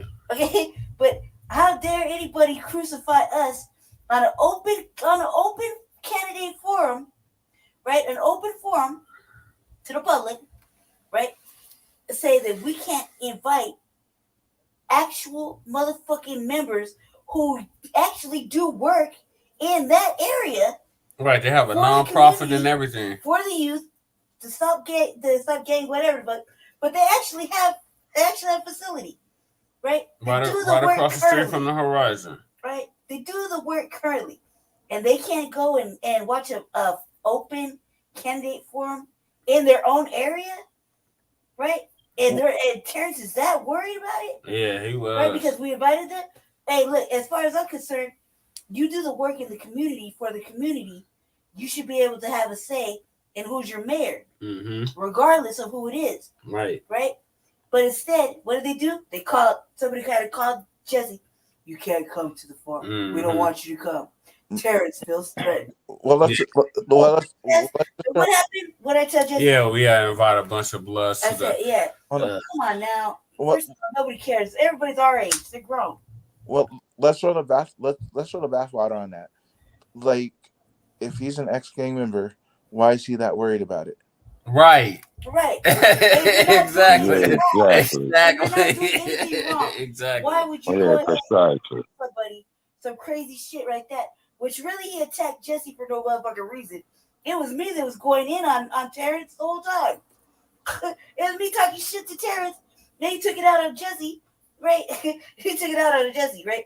But I was like, look, man, you fucking look, you're not impervious, man. We could do whatever the fuck we want to do, but how dare Park Hill act all scared and worried about it that they gotta call Jesse and tell you can't come. Terrence is in fear of his life. Who the fuck is Terrence Roberts? Right. His daddy was somebody. His daddy was somebody. You know what I mean? His daddy was important. Later on. You know what I mean? Still. I mean, So he's riding off his coattails. I mean, Stop it. He's the epitome of a crack baby. This Like, has been going on with other he's parents a for crack a baby. while. It's not new. That ain't no defamation. He's a crack baby. Yeah, no. Jesse, Hey, no, real shit though. Real shit Jesse, though. didn't you recently almost get into a fight with him actually For a minute. at a store out in 5 Points? From what I've heard. From About what time was this? From what I've heard, the owner had to break up, like a fight that was about to break out between you and Mr. Roberts because you called him out on his shit. Yep. What was that? I hear from my sources. No, what was that, Jesse? Shit, I'm trying to remember now. There's been so many of those incidents. It was surprising. No fucking Terrence does not run for this. The store in 5 Points. It's I don't know the owner's name, but he sells like African like jewelry and stuff like that. Oh, Kente Express. Mm-hmm. Yes. That surprised me. Yeah. Yeah, that's my spot. Yeah. Hey, who was looking like the winner at that moment? Me. I mean, it was surprising. Check it out. I done seen Terrence run for Jesse a few times. He always trades up. Every event he shakes, we're both at, he trades up. He the first one out the door. This is religion. Man, this has been going on for years. This is nothing. I'm just saying. I just heard about one recently because the owner comes into my job quite often, and we have Ron. Yeah, I know Ron. This is Sankofa right there. Mm-hmm. He's so nice. He gets so excited when he sees me. Like, we have an organization called Sankofa. We've been doing that for almost 10 years now. Mm-hmm. We've been doing going back to tradition is the first step forward. He wouldn't show up to Marcus Garvey Day. He's supposed to be from Park Hill. He's supposed to be able to go wherever. Look, that man didn't do black stuff even in the beginning. No, I'm talking about he year. tried that and it didn't work. No, you didn't. You've never the been black Arts first. Festival. Black Arts Festival. God, it was not, but he was with the Hispanics and the whites. Yeah. He wasn't mingling with the blacks. So I'll throw it out there because I said on social media. I'll say it, and I'll say it to his face. It's interesting to me that a candidate in Aurora who has a nonprofit that does the same exact thing for Prodigal Son, it will have a lot of youth that will speak up for him and endorse him and say, "Hey, my life's on the right path because of this person." Why haven't we heard from any of the youth that supposedly Roberts helped to get away from the game? Because they either, unfortunately, they're probably dead or in jail. Because he wasn't helping them. He was probably flipping them. Mm-hmm. But come on, but Prodigal Son was like damn near 20 years ago.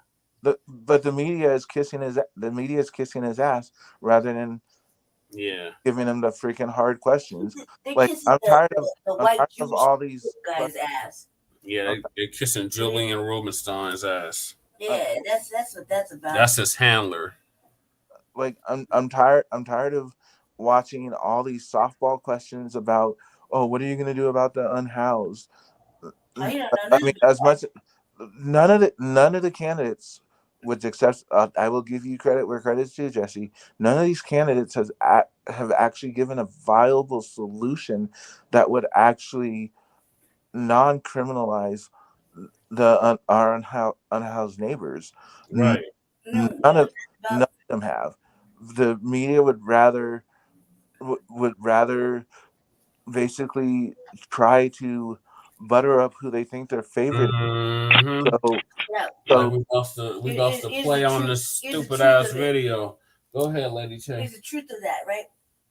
Team Paris is the only one with lived experience, both of us combined, right? Him like 10 years. That's 15 me like years 5 of combined years, experience. sleeping on the sidewalk in 5 points of Curtis Park, right? In the worst conditions. Yeah. I've just only been housed really a year, like maybe 2 years at the most. I come from off the street. Yeah, right off the street. But everybody's like, where'd she come from? I've been right there across the street over there at the fucking Sonny Lawson Library. Or the other, Blair Caldwell Library. Sleeping on Sonny Lawson Park. And the Central Baptist Church. That was my spot. And I got arrested right there by the church. They had to shut the whole street and alley down. Yep. That's my area. I could put a tent anywhere, and no one will do anything to it. That's what I'm saying. I've been out there for that long. I challenge them much to that shit. They don't want me to speak. Not one of That's them exactly why they don't want me to speak, because I call all the motherfuckers on this shit. Not one of them candidates, right? Not one of them candidates have any lived actual outside experience, right? Any unhoused experience with anything, right? I have more experience with everything that they're talking about. The drug use, crime, poverty, what's going on outside with the unhoused neighbors, the sweeps, right? Because I was actually sleeping on the sidewalk, right? For 5 fucking years, just recently. Now, let me bring this point back real quick, okay? The only reason, and Denver Homeless Out Loud, shame on you, shame on you, shame on you. Right? Denver Homeless Out Loud made Jesse the black face of homelessness. Right? For how many years, cuz? 7 years. Tokenized him. Right? The black face of homelessness is Jesse Paris. But you invite him to the fucking candidate debate on the 20th, right? And then send another motherfucking invite to disinvite him because he didn't make the ballot. You only want to hear from candidates that made the ballot. How dare you? He's the one that's been fighting for the camping ban to be removed. He was fighting for all kinds of shit for the last what? Right. Shit, almost a decade. Almost a decade, right? Filming shit, sat on the fucking message to the mayor, right? All kinds. That's the man of the city right there. That's Mr. Black Homelessness. Right? And actually, Jesse, you know what? I actually remember when I met you for the first time. Actually, come to think of it, because you tell the story. You tell the story of how you were kicked off of Metro's campus for 7 years. We fought. I can tell you because I ran for student government and I was elected student government in 2012. Oh, okay. Congratulations. Yeah. That's when I was in Black Student Alliance. Yeah. Yay. Yeah, it was 2000. I think I was elected. So my term started 2013. I did 2013 through 2018. But I remember us. I remember we would get complaints about you standing out on the corner selling the newspaper or whatever.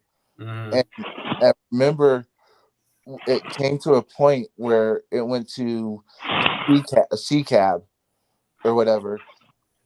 But our student government basically said, screw that. You're not doing anything. You're not harming anybody. The crazy preachers allowed on campus. Why are you not allowed on campus? Right. And I'm alumni. Like we literally fought for you. I appreciate that. That's another thing. Because they tried to arrest me in 2014. For somebody being unhoused, he finished his education. Yeah, I was homeless my last semester, 2 semesters of college. I was homeless. I was living out my car. Unhoused, sleeping wherever. He managed to finish his schooling. I've always been jealous of anybody who got to go to school. I never got to go to school like that. Man, that was impressive. Because I was a troublemaker then. Sorry, it's that shit. I remember meeting you because I remember when I was going to CCD because they kicked me out accidentally of Metro because of some BS for a year. And I was going to CCD, and every time I saw you out there with the newspaper, I would actually buy more newspapers than I needed to buy. Yeah. Like I remember that specifically. So I appreciate you fighting for the unhoused. My train of thought though with the rest of this with the mayor candidates, I appreciate you speaking out. I appreciate Ann Tafoya speaking out because the mayor debates with these softball questions until Ann basically said, "Yo, Chris, what's up with the racist ad?" Yeah. Nobody. I'm glad you stand on it. We checked him on it again today. We checked on it, but I want him to stand on it. He felt really good about putting it out there. He even doesn't even think it's racist. But I want to see if anybody knows about the little clips he used. Okay, I covered it up. Let's just show you that nobody watches my shit. The RBA. I covered it on my show yesterday, right? The revolutionary agenda. I debunked it. Right? I mean, I totally called it out. Told the whole fucking truth. Right? Just do you know about that clip? Do you know where that little clip that he used? The one where it's real active? Mm-hmm. Okay, go ahead. Tell me what you know. I know it was the summertime. Okay. It was during the George Floyd protest. No, cuz. It was before that? No, we're No. All right, pause right there. All right, stop. This summer, cuz. That was before that. No, this summer. After that. This summer. The summer that just passed. Oh, in 2022. Okay, whatever. This summer that just passed. Right? They were talking about the crime and all this extra stuff, right? And they showed this clip. And it was on the news. Right? We're in the Black House, cuz. Me and you were sitting there chopping it up. And I said, hey, look. And we just shrugged our shoulders and laughed about it, right? Oh, yeah. Okay? Yeah. Where was it taken at, cuz? Let me remind you. Think about where that clip came from. Right? Because it came from a camera. Aerial camera. Where did it come from? The camera on Park Avenue and Broadway. Oh, my God, cuz. St. Francis. Oh, right? That was Park a St. Francis camera. Park Avenue and Curtis. That was a St. Francis camera, right? So check this out, right? The clip that fool uses, right, where it's all active and everybody's where all the black people were real active right there. It happened right in front. It happened last summer, right? And it was on the news. What channel that stays on at your house? Fox, right? Fox News, where me and you were watching it at your house last summer, right? It was a clip, okay? A clip in front of St. Francis, right? Now, question. I'm pretty sure you're going to fail this, so. I won't, though. All right. Real question. All those people were outside of St. Francis, right? Where do they go at night? People from St. Francis? Yeah, where do they go at night? If it's not to the shelter? No. Step all that train of thought. Where do they go there? They don't. Those men right there. Those people do not sleep in tents. They don't sleep in tents. Where do they go? To the shelter. They go to the shelter, right? Those are encampment people, like he tried to say, right? Those men are dedicated lifers to the fucking 48, the Holly, and the rescue mission for years. Yeah. How do I know? Because you've been out there. Because thousands of my people. Right. Right? That whole little area, right? I cruise up and down wherever the fuck I want to go, right? Right there. Those men, they go into what? St. Francis for what? During the day, right? Or during the day, where else they go? Rescue mission, right? Rescue mission. And at night, what are they doing? Lining up for the bus. To go to the E shelter. Right? They're not encampment people. That's the misconception. There you have it. But that dude didn't tell the truth. That dude didn't say nothing about that. Nope. He didn't have no answer. Nobody asked him that question. Mm-mm. They thought he just filmed that on his own. No, he stole that off the media from like whoever aired it first. Yeah. We just happened to see it at the Blacc House on Fox 31 in the summertime and chuckled about it. Yeah. But I know, and nobody asked the right questions, and nobody said anything. But they always want to talk about everybody's in encampments. Yeah. All those black men go to the shelter at night religiously for years. Religiously. Refuse to stay outside. Why? Because they don't like to be cold. What black man likes to be cold? But those are but in the video though, those are kids, and No, those were adults. There's 3 parts of that video. There's 3 parts. We're gonna play the video, but I want to get to this stupid ass debate. 3 parts of that video. Yeah, where he's talking to the little kids. Those are like his kids. Those are his kids. I was sitting in front of them in the audience. The white people were the tents. Those are probably like set team, because earlier in the summer, that's when the set team started going out, and they look just like that. Yep. Clean. Okay. They're not homeless at all. Those people were not homeless. No. And the clip they used is all the black people, all the black men just standing around, and shit was crazy in the summertime.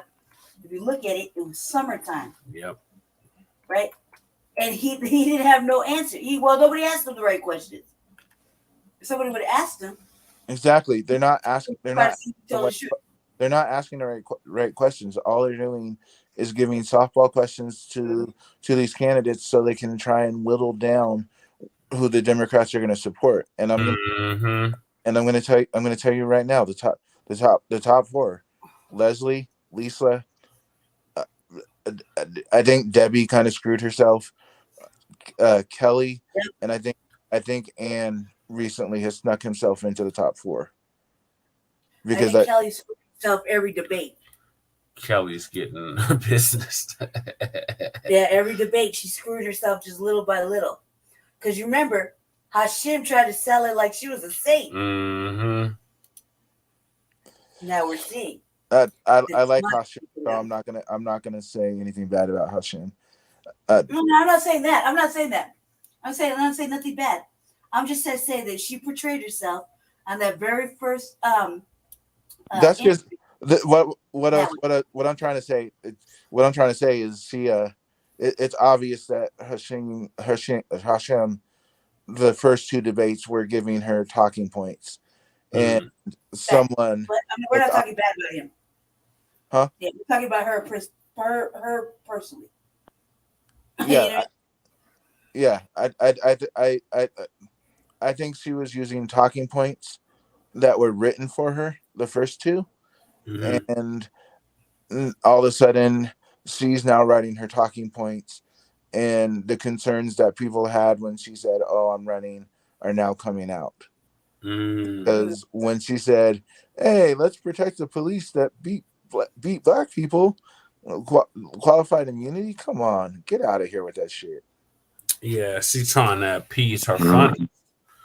She's funded by the Downtown Denver Partnership. Right, the Downtown Denver Partnership don't like homelessness, and before she was trying to talk about being a little bit more compassionate, and now it's all Eric Adams kind of esque and very, very, very stern in the tone that she's using. And then when she was asked in my opinion only. When she was asked during the interview, Hashim recorded the thing and Jeff posted it. When she was asked by an unhoused neighbor of ours, a brother who had just moved here from Miami, what she was gonna do for the unhoused. I forgot what she said, but it wasn't the answer. And the brother was just like, "Oh man, like seriously." But here's this stupid ass Chris Hansen ad called Band-Aid. It's a racist white supremacist ad. I want him to stand on it. I hope he leaves it up. Don't buckle, cuz. Just leave it up. Just leave it up. So this is for my own entertainment. This is the first of the TV ads. Don't buckle. Yeah. Well, let's see. Where's that? St. Francis. Mm-hmm. See? now it's coming back to you, Jesse? Yeah. all right, carry on. I don't know about that. That's scandalous. He said he's reported that himself off of his porch or Yeah, outside what of his area does house. he live in? He looked like the type to live in like Cherry Creek or No, something. look at the No, concrete. he said it quite a few times. He lives like literally across the street from Confluence Park. He lives in that. Oh, he's downtown. Yeah, look at the sidewalks. So he's like between the Highlands and Central Business District. Yeah, like you know the apartment building that has that like Chicago style clock or whatever. Oh yeah. Yeah, he said it quite a few times. I believe that's the apartment building that he's referred to. So And he the lives only, in an apartment building. reason I even know that is because, House? huh? He lives in an apartment building. He don't even have a house. Yeah. Yeah, but you can see where part of town that is because look at the sidewalks. Yeah. Where do you find rose-colored sidewalks like that for? Downtown. There's only limited areas. The east side and the north side. Globeville too, Commerce City. Well, Commerce City is not Denver, but yeah. But you know what I mean though. There's only certain areas that got that rose-colored sidewalk. All the sidewalks need fixed though. Seriously. Yeah. Anyway, so you caught somebody still in the mailbox. All right, whatever.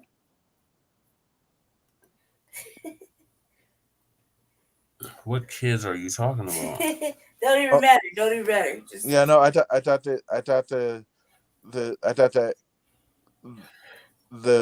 that first clip that guy in the white t-shirt looked like he was a kid. I was wrong. Yeah. Other way, like, so you're a victim of crime.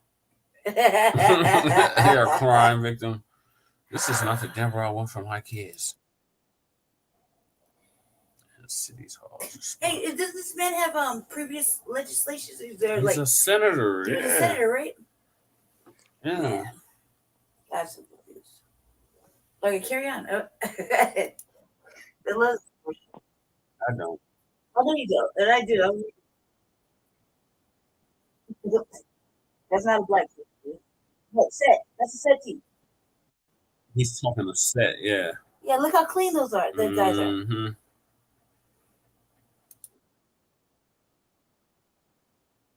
And those are his mixed babies. Well, yeah, that was sitting in the audience right behind me. Them two right there. Yeah, so like maybe Latin or indigenous or something. Yeah, it don't matter. They was looking non-white. But you could tell they were white. But yeah, it don't even matter. I want to stand on it because, hey, look, when you make a commercial, you felt that confident and you're impervious and you defended it out there. So just stand on it. Like, don't buckle. That's the worst thing. Build a safer Denver. Yeah, don't buckle. Don't give it. Just don't give. Just that shit. This shit reminds me so much of We Can Do Better. It's like straight out the playbook for We Can Do Better. Hey, but all the ads have the same color structure of the words though. Mm-hmm. Look at Andy, whatever the fuck his name, the Nazi, the neo-Nazi. His shit looks just like that. So since we're letting it all air out, I've got one. Oh, let me finish the video real quick. Okay. It's not apologetic to black on here. You don't have to apologize for anything. We need to solve our problems, not hide from them. So our biggest problem is crime, and black people are the perpetuators of crime. Is that what you're saying? Black men, actually. That was a lot of black men right there. Roll that beautiful beat footage back. You didn't see black women anywhere in that. No, that's a dude. Ooh.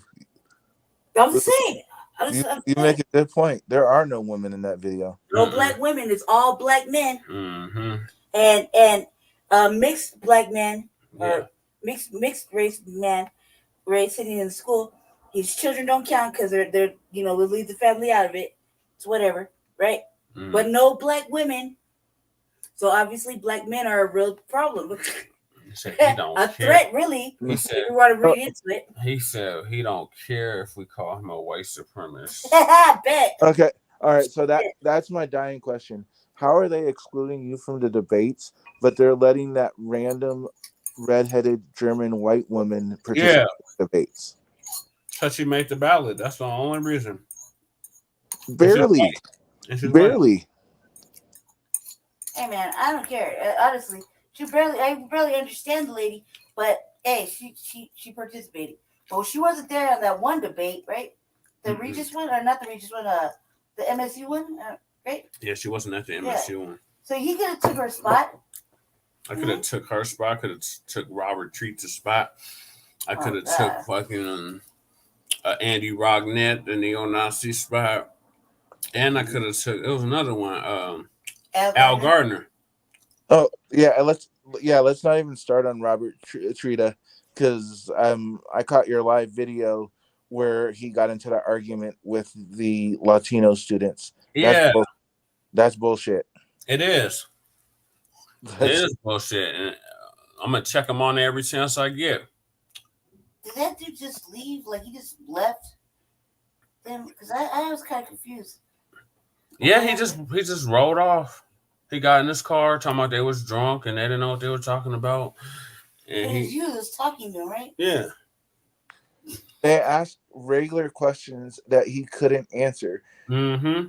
Like, so you're in the construction company. You're in the construction business. What company do you own? He could barely even say what company he fucking owned. Like that motherfucker was under the influence. He was projecting like a motherfucker, like talking about somebody's drunk. No, you drunk. And you even defended him in the beginning of the conversation. Initially, I didn't know what the fuck it was about.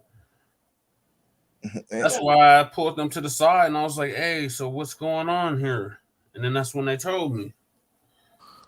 Man, they look totally innocent, sideswiped right there. And rightfully so. Because he gonna act a fool while the debate going on. I guess he had a sound system out and he had a speaker mic out and he was yelling shit while the debate was going on. Why? To try to attract attention because he wasn't invited. But I knew these motherfuckers was gonna show up because I show up. If I'm not invited, that gives me an added reason to show up. Why aren't you inviting me to this? Okay, I'll be there. So he's in there lurking in the parking lot, acting the goddamn fool. So after the debate, I come out because I come out the door and I'm like, is that Robert Trita? And sure enough, it was his motherfucking ass. And I'm like, oh, I finally get to meet this bastard.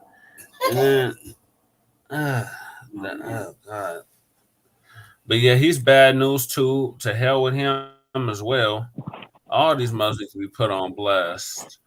I'm just saying, like, when we're talking about tangibles and tangibles means solutions. Like, these candidates need to start talking about solutions rather than the problems. The problem is not the solution. We already know what the goddamn problem is. What are you gonna do about it?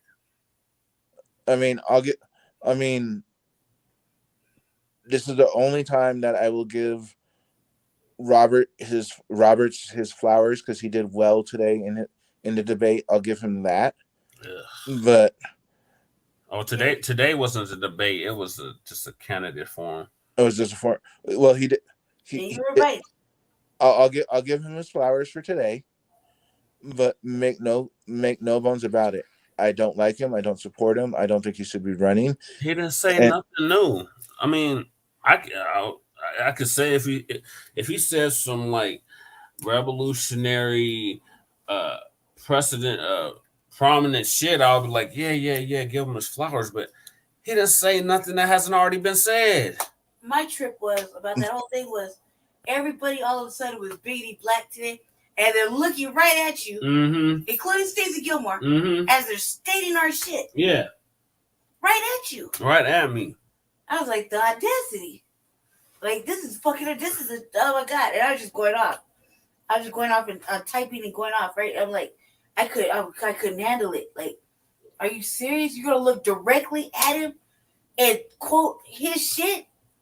and act like it's your shit, right? And like why did I tune in? Like sometimes you just gotta tell me not to tune in. You know what I mean? Like man, the justice. Well, if any of these candidates had like the how can I put this? The wherewithal, the testicular fortitude, If any of these candidates had the intuition for the future, one of them would reach out to you and say, you know what, if you're not written in as mayor, I'd like you in my cabinet as coordinator of our Unhoused neighbors. That would be a start. No, Alberta Simmons tried to tell me when I lose, I need to join Leslie's team. Hell no. Nah. And I said exactly that. Hell no. Nah. What? Albertus, he can't keep a clean fucking restaurant, Simmons? Yes, that one. So I appreciate his activism, but I got issues with him. Yeah, I do too. I'm still waiting on him and the other Biden supporters to call him to Shabaka's Black Experience Enhanced, because he was the main one along with Terrence. We need to vote for Biden. For what? First of all, Leslie don't even got no respect. She be lying all the time. She don't even acknowledge anybody else that helped out with anything else. Right? She just I had to put her on blast about the STAR program because she tried to take credit for that. I'm like, no, Leslie, it was not you. I know that, but it's like, God, she's been showboating in motherfucking her performance theater for the last 3-4 debates. Oh my God. Right? You should have seen her at the church tonight. Last 4, dude. Oh my God. With the mother story, the drug out extra. It's like every debate, we find out a little bit more about the mother, right? Like, come on, cuz, like, stop it. Or no, about her sister. I walked away. Her sister. It don't even matter. I walked off, right? I was gone the rest of the time. I had enough. It's like every forum, we find out a little bit more, and it just drags out. It's so performative. She looked right up at the camera, like, it was performative. Right there. She starts off, it don't matter who you love. Yeah, what the fuck is that got to do with shit? Right. But we're not asking the right questions. What happened to that elections fines? And why you only had a $50 motherfucking slap on the wrist when you owed more than that? And how are you able to run for mayor and you still as a state house? You just got to keep your seat. You're still a state rep. We voted to keep you in, and who's separating your money? Right? You got 2 committees. Oh my God! What's going on? Technically, it is legal because you got to remember Jennifer Bacon was. She's just following in Jennifer Bacon's footsteps. Hey, you know what?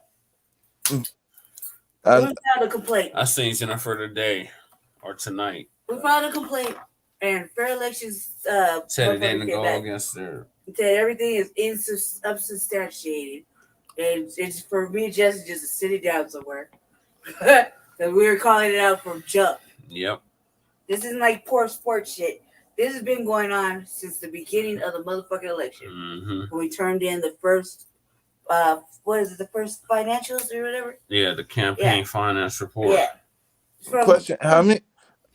Question for you, because it really is a burning question for me. How many of your signatures did they determine were invalid, and could you actually appeal that through the court? I got the printer. If it was 300 printed out, yes, but it wasn't 300 printed out. But they kicked out a big ass 190 or something crazy. I got the printout somewhere. I got the printout. No, I actually have the printout in my coat. I do too. Just the single sheet. Oh. And it just sums all up sums up the numbers. It's like 4 numbers, or there's like 4 big numbers. They were still short a little bit. It wasn't that big of a number shortage. They said some didn't make sense, whatever, blah blah blah, right? And then we printed them all out, and we started to look at them. Well, I was on my own investigative journalism, and then Jesse just took it from me, and I don't know what happened after that. But I was over there. I be doing real thorough work over here, and I just kind of let them know about it because I was like, what? This has been going on since the first when you filed the finances, and they kicked out half of the Dahlia. Yep. They wouldn't accept the Dahlia. Yeah, for the Dahlia Fair money. Elections Fund. Right, and I was like, damn. That fair election and shit. Then that first petition that we turned in, right? The very first petition had like 48 signatures. They kicked back 29. They kicked out like 28 of them. 28, 29 of them, yeah. It was really hard. Like, I started crying, for real. For real. We were all excited right there, turning in the very first one. We knew it was going to be hard. It's just me and him. Mm-hmm. And as soon as they kicked it back, 28 signatures were no good. Like 3 of them were Muslim. Some of them, the address was just in the east side. Yeah. You know what I mean? And it was just fucked up. And they would just say crying. Ineligible. I ain't gonna lie. But it wouldn't say what they were just making them ineligible. Was you able to check that against the voter roll? Yeah, you know what's a trip? Thank you for reminding me, Shabaka. They have it on there. There's a number right on there. The voter ID. The voter ID number, right? So all of us have that number, but then they'll have like a reason that they don't have that person isn't. How does it not exist? Right. And how's the address not found on search lights? There's a whole bunch of debatable shit. However, I had to sit back and just take that L, which was really crazy because there was 2 bomb cyclones. Mm-hmm. And it's just me and him, man.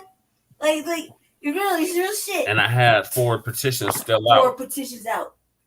4 petitions. By the way, I appreciate you not running to the news and saying, "Oh, like stupid ass Terrence did," and then tried to play it off. I didn't run to the news; they came to me.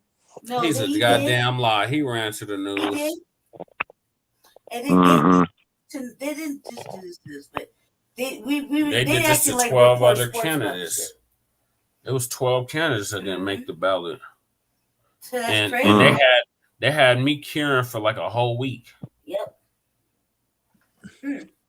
How are you able? This is another thing that needs to be investigated. How are y'all able to cure all of Leslie Harrod's signatures on the same day? Right. She puts her own and shit it took y'all a whole week to count mine.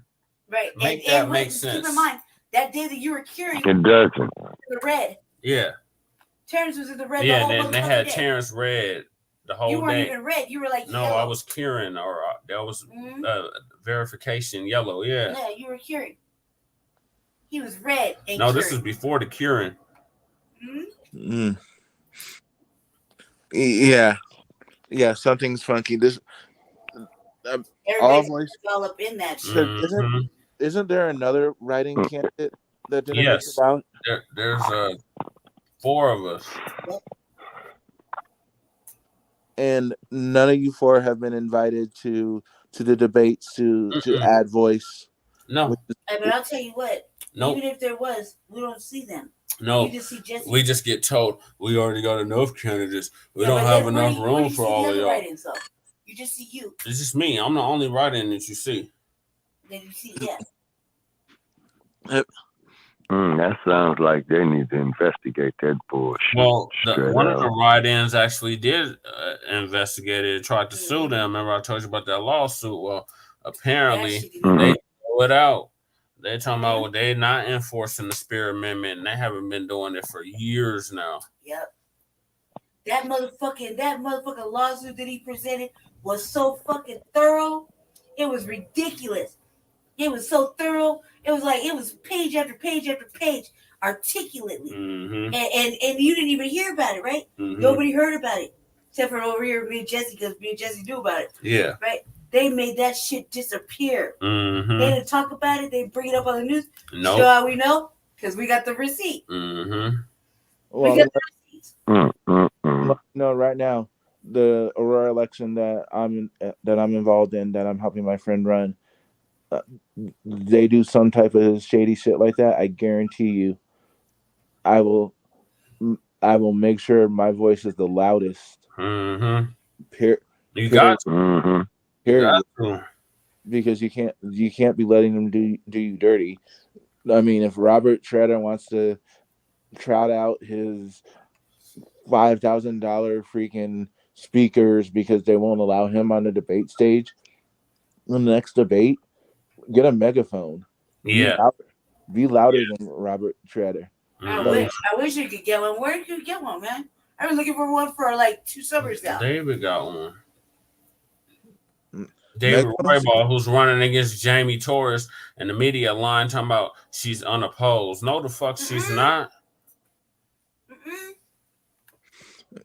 I checked her on that shit too, and she was like, "Well, he didn't make the ballot, so I am unopposed." No, you're not. Bought and sold. Yep. Bought and sold.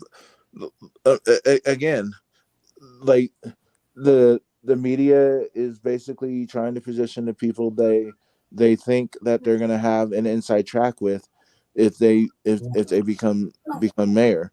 I mean, that's why you see Leslie, Lisa, Kelly, and Debbie as the top floor because they think they're gonna have access a to woman these. mayor. They want a woman mayor is what they're trying to insinuate. And then I watched that shit that Jeff posted about the 50 women endorsing her. On the League of Mammies. After Wellington Webb endorsed her. Oh man, like I was kind of sad about that. That's okay. I mean, that's okay. I mean, because honestly, Hancock usually follows after Webb. So Hancock he already publicly stated he ain't endorsing nobody. Hancock smiled when he knew he was talking about us, though. He ain't endorsing nobody in this race. He said only 2 people have actually talked to him and asked him, what can we do? Out of everybody that's running, and I already know who them 2 people are, me and Ian. Yep. Nobody else. Yeah, he smiled a little bit.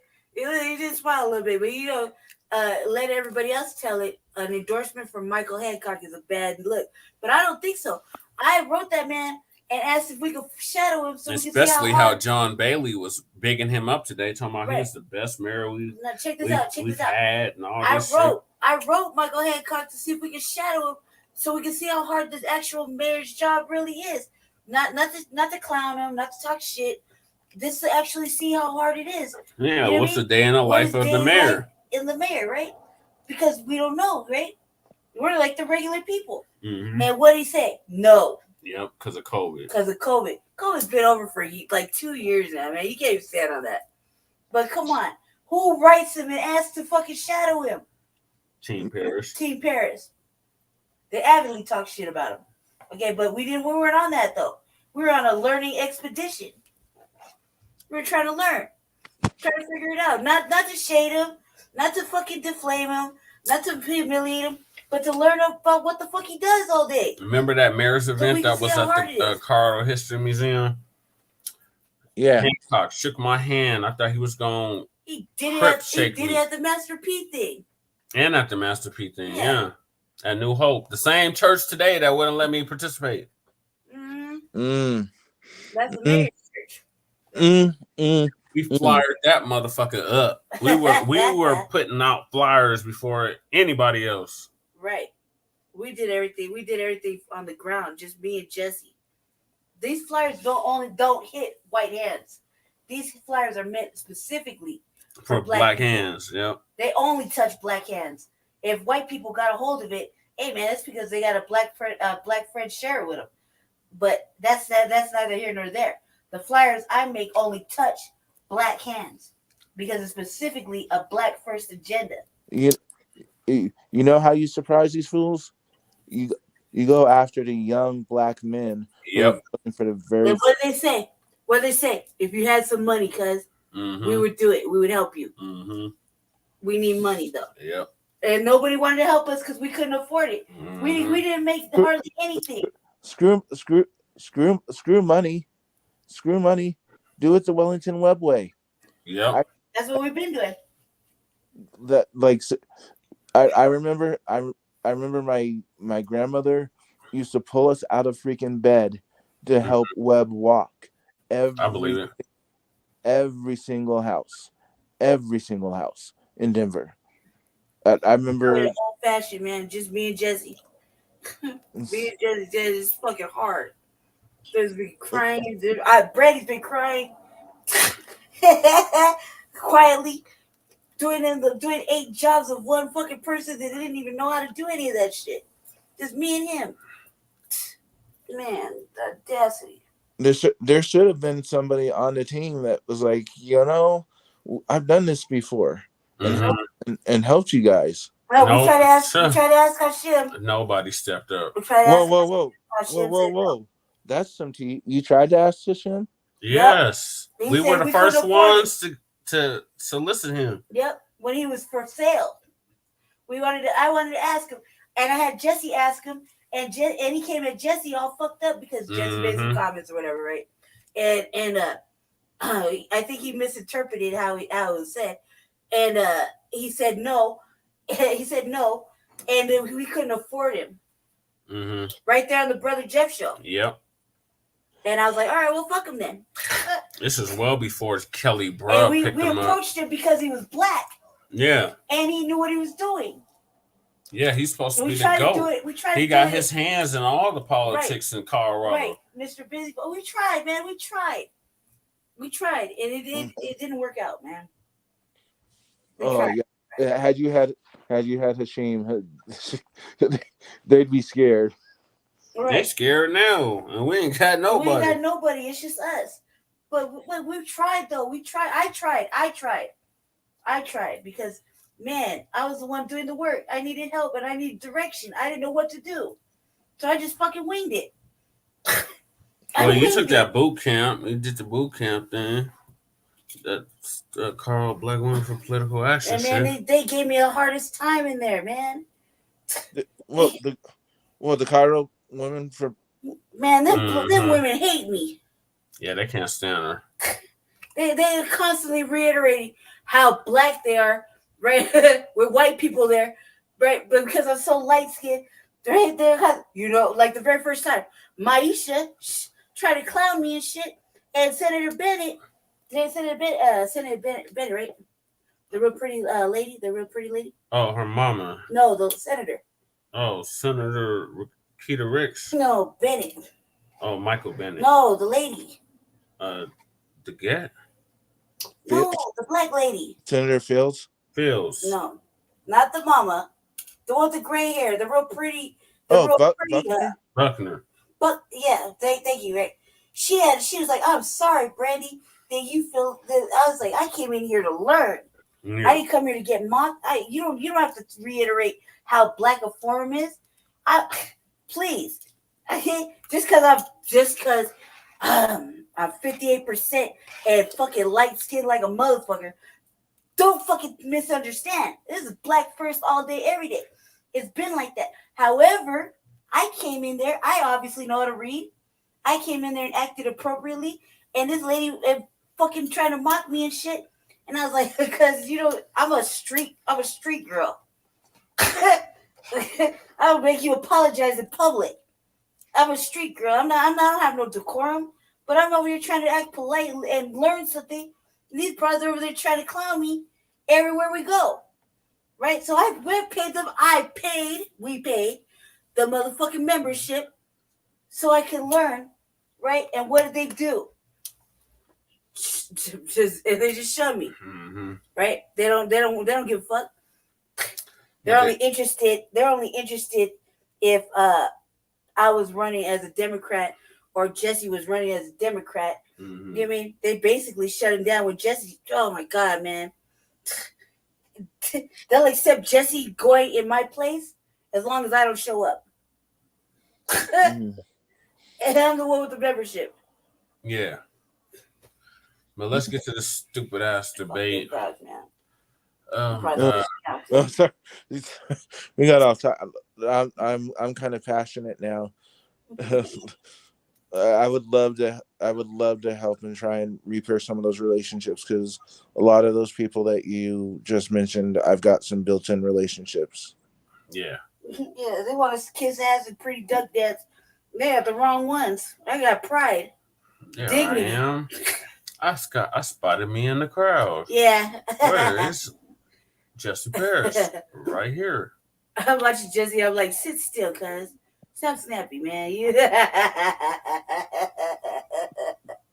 I had my sign up. Because we got signs now. I had my sign up. They told me I got to take my sign down. The white boy that got me in there, he was like, I got you in here. So, That made me regret it. Yeah. Motherfucker, are you serious? Yeah, these debates honestly are kind of a joke. They are. Look, they look like movie stars. They're sitting up there on a set. Hey, Kyle Clark had it set up just like that on his little pictures. And right there on the front row is stupid ass Crystal Bell and fucking Derek Baton. Oh man. Yeah. Yeah, and since I ain't got no chill, I had no issue with Mr. I had no issue with Derek until he decided he wanted to represent Mr. Yeah. Mr. You can't even see his peanut. Oh, there he is. Peanut head right here. I'm glad he stopped repping them socks, though. Oh my God, the Fraggle Rock socks. Who the fuck is socks with your face on it? Oh my God. I was like, who said you were an attractive man, cuz? You are not attractive. I ain't seen nobody rocking none of that stupid shit. No, there was all white feet, remember? Yeah. Yes. Like, check out his damn earrings on.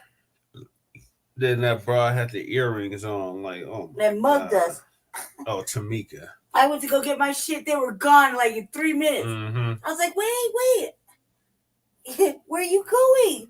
I just want to talk. You know what? Let's call it what it is. I guarantee you, if Mr. Roberts wasn't on stage and it was just the rest of them, something tells me they would let you on stage. Yeah, pretty much. Yeah. Let's call a spade a spade. Yeah, seriously. Yeah, you think that's probably what it is? Because I mean, yeah, probably, yeah, most likely. I mean, what is Lisa got to fear, or Leslie? Leslie's all in her self-righteousness. Didn't Debbie, when she saw you, like gave you like a little hard little nudge one time, right? Like it's kind of like these, man. She actually punched me. Yeah, she punched you, right? And then I seen a bitch today. She gonna shake my hand, right? No, and I've seen a debate where Lisa actually acknowledged that you were out in the crowd instead of up on the stage, and said you were a mayor. I heard her acknowledge you as a candidate. Oh well, that's the least you can do. Right. I'm just ashamed, man. Like, at least, I can understand everybody wants to run their race and they want to win. I could dig it. But at some point, if only there's a couple of us that are actually friends, right, or that are decent with each other, what's the harm of saying, hey man, homeboy's in the audience, he came all this way, at least let him come up here and make his points. Right. I mean, they're not on the same. Why are y'all afraid to let me debate? That's the real question.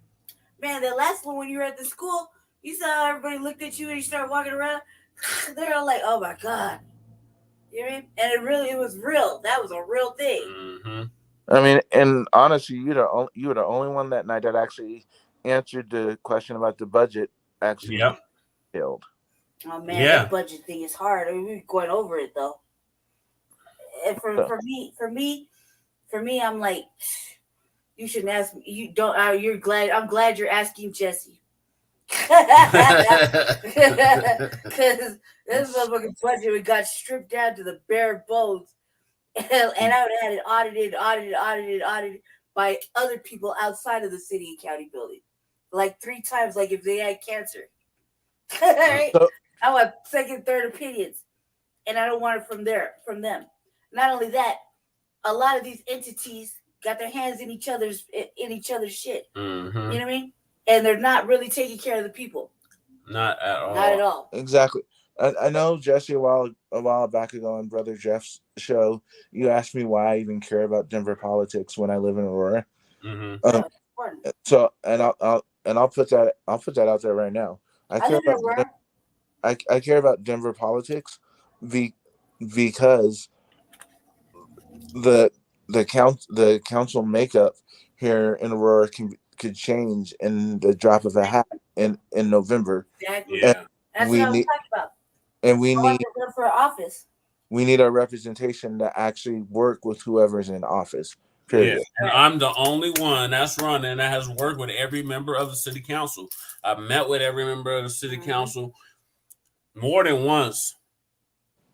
I have an actual relationship with the current council. So, not to mention, like for me, I live in Aurora. I live in North Aurora, in the worst crime area of North Aurora. yeah, she's in War One. Okay? Real shit. I'm right here. I patrol my whole motherfucking neighborhood religiously. Okay, I'm very well aware of what's going on in Aurora, and I wanted to run for city council in Aurora, not because I don't like the representative or not, but because, man, and look, Mercado's doing fucking Kaufman's job anyway. Yeah, he's been doing it for a minute. It's clear, right? They don't got their shit together. No. And not that Miss Murillo, she's always been decent with me. It's not really about her.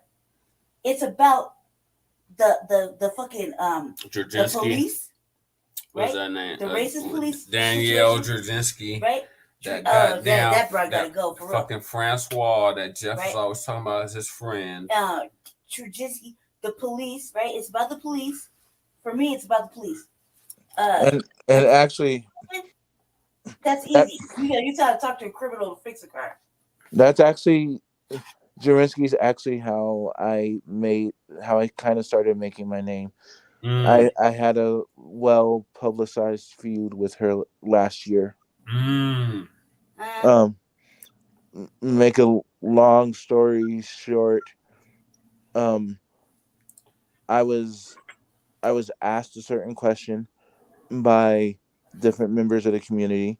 I decided to take it upon myself to kind of start that process, and that's kind of what started the feud because I was asked to speak in support of our former police chief. I was at work. I remember that. Yeah, I was asked to speak. I wasn't able to make it to the press conference where I was asked to speak, so I took to the city council. Yep, and next thing I knew, that feud blew up like none other. Okay. Yeah, you couldn't make one comment to her. She couldn't take it. She was combative with you. You had to readdress it. Yeah, I watched that whole thing. I was mad. I was mad entertained. And I was like, if anybody needs to get out of there, I would make it a point to wipe her out of her seat, period. She don't even live in Aurora. She legally shouldn't even be holding office in Aurora. She don't even live in the. I live in Aurora, and I have a family member that actually went to school with her. Oh my god! Yeah, in fact, the last campaign that I worked on, they kind of fed me information about her. Married? She's not, but there's not a cop that she hasn't messed with. We'll leave it at that. There's a reason. She's a pain in the ass. Yeah, she is. There's a reason why she's not attached. Yeah. Who want to deal with that on a day-to-day basis? Right. But yeah, so I would get information and whatever, and and that kind of helped me base my comments that night towards her. I watched that shit. I replayed it too. Yeah, we are not fans of each other. I can tell you that much. Yeah. We are. But so that was kind of the beginning of my journey to where I am today, and helping people and stuff like that. Okay. But yeah, we need people on Aurora City Council that aren't racist, right? That are going to support our diverse community. Because I can tell you right now, Denver City Council looks more like the city of Aurora than the city of Aurora Council. Yeah, that's facts. My thing is that I've been so focused in Denver that right before, like, I'm gonna get done with Jesse's, but I have, oh my god, I have a little personal thing that I have a great fucking PTSD fear of Aurora Municipal, Aurora Police period, right? Because ever since I was like 7, they manhandled me. It's always been fucking disrespectful between me and them. It is a real epidemic. It's a real problem. I know we're talking about Denver, but I'll just let it out. I'm just waiting for someone to FOIA request a police report on the council person that almost physically attacked a citizen about 3 weeks ago. In Aurora or Denver? In Aurora. Man, I hope there's a police report number, but they ain't doing shit. Obviously not. You know that police department particularly will cover up shit, kidnap people. They don't have a problem killing people inside, making it disappear. Yeah. I'd have been locked up in fucking Aurora City, Aurora Municipal, Aurora County, Arapahoe County. Yeah, Arapahoe County. So many times to count. Like, this motherfucker, you talk about what's going on in the jail, in any of those jails, it is Brandy Marie Majors. I was like, stop the cat. I have fought all you fuckers out. Oh my god, please. They're so Denver lost. has to pay like $170,000 to somebody because they paraded them butt ass naked through the damn jail. Damn. Yeah, so yeah, Denver politics. Honestly, the Denver mayor race. Honestly, they need spoilers like you, Jesse. They need spoilers like Antifoya. Yeah. They don't need the status quo. Right. Again. Who's the status quo? These motherfuckers right up front. Boom. Boom. Boom. Big boom.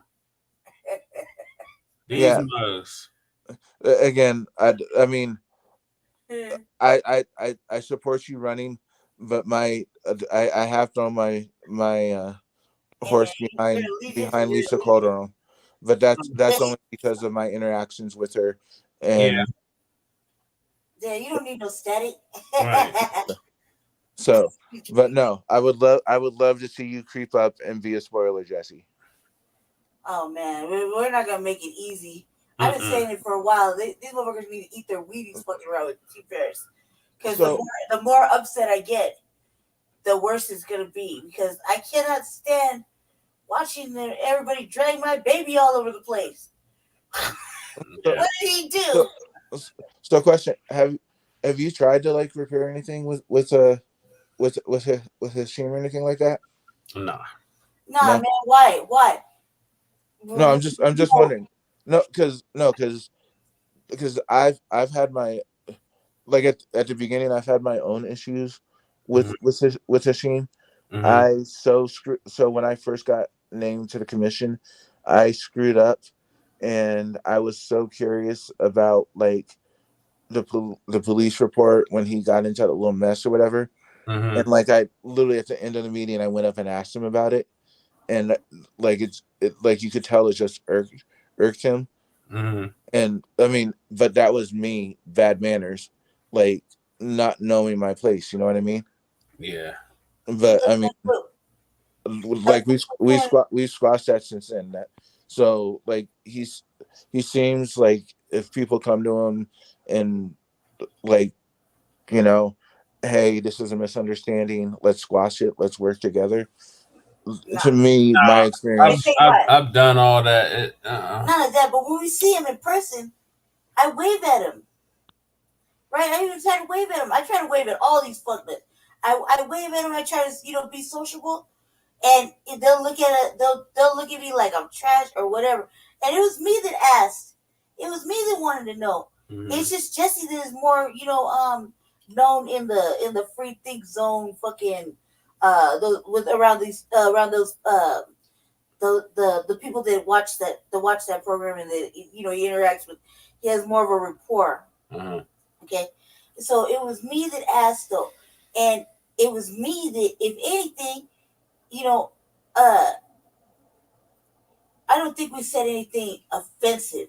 I think that he took it offensively, or he acted like it was looked at bigoted or whatever. In our defense, we shouldn't have to apologize for something we are standing on, no matter what, and it has nothing to do with you personally. It has something to do with an agenda. Mm-hmm. You know what I mean? And now that if I'm picking on him personally or an agenda or whatever, it's because I'm mad about this whole Kelly Brush shit, and I couldn't believe that you didn't want to work with the blacks, even the black grassroots, which is us, who had nothing and just wanted your fucking expertise. Fuck what you knew. We just help us. Like, guide me, man. Guide me. I don't want him to fail. Mm-hmm. You see what I'm saying? And you instead you do what every other bourgeoisie person does. Nah. Yeah, being as involved as I am, I hear things, and I'm not at liberty to say it. You're not the only people that are surprised. Mm-hmm. Yeah, it's okay. It's like I tried. There was a reason. Yeah, I'm sure. I understand. I mean, look, we were having a hard time when all this dragging and stuff happened. Look, Brother Jeff didn't even acknowledge Jesse for the first month. And he was right there making. And I told him before I even filed. I said, "Hey Jeff, I'm gonna run for mayor. Can I count on your vote?" And he just smiled. Right. Because back in 2019, he supported Ortega, and he told me the reason why he didn't support me then is because I didn't ask for his vote. Right. So, and also too, like, come on, man, like, what do you want from us? Cause you want us to beg you? We did try to come at the whole free think zone thing reasonably until he started dragging him and disrespecting him and then lying about it. And then letting trolls on the program when I'm on there and bringing their questions up. No one goddamn well these is goddamn trolls. None of that, but they're white trolls. Yeah. You know what I mean? Where do white people really get to have an opinion in a black forum, which we thought was a black forum? Yeah, but it's clearly not. And then it's not. You know what I mean? And it's really sad to me. However, when you get them to galvanize, I mean, it's a forum open to everybody. I mean, come on now. He lets Casper Stockham on there, and he's a friend of mine. Oh my God, I'm friends with Casper. He's all right, man. No, I ain't got nothing bad to say about Casper. I like Casper. It's just the fact that he had galvanized these white people, whether he knew he did it or not, to come and come over here to the hood, right? Run up on me and tell me directly, like out their car window, no hard N-word like him will be the mayor.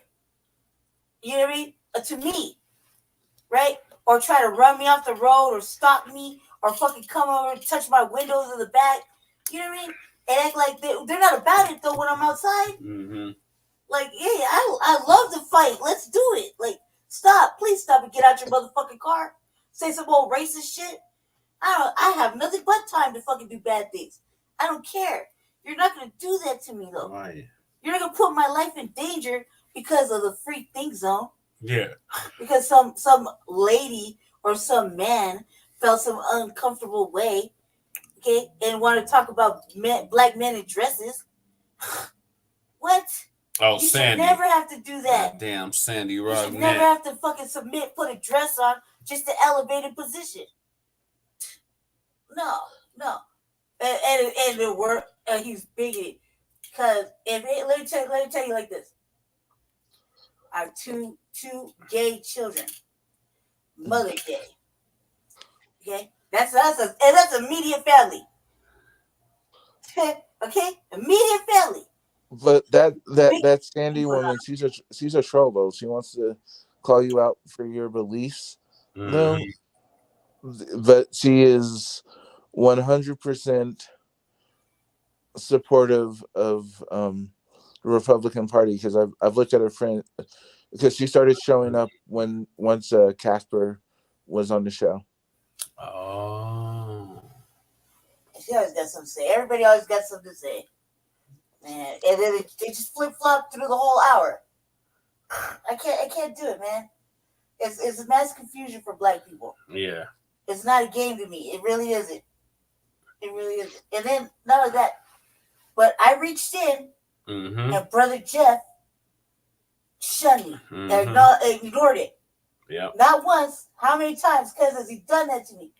Or he won't even let me in the free think zone. Yeah. Or he'll have Gerald manage me. Or he'll mute you. You know what I mean? Man. The last time she was in the free thing zone, she said she said Aonte had been buck broken. Right, because he gave up. He could have took the crown. Right. And now he wants to step down from the Black Teacher Caucus or whatever. Right. He could have took the crown, but instead he wanted the other lady to take it, the white lady that censored him or some shit, right? Yeah. And I was like, man, cuz are you buck broken? Get up and dust yourself off. Do that. Take that. You earned that. And then that was it. Censored. Yeah. But I wasn't wrong. I wasn't wrong. Team Paris was the only ones that was standing behind that mug. But let it be reciprocal. When he be clowning us the whole time. He was being publicly lynched. No, I stood behind him as well. I'm talking about candidates.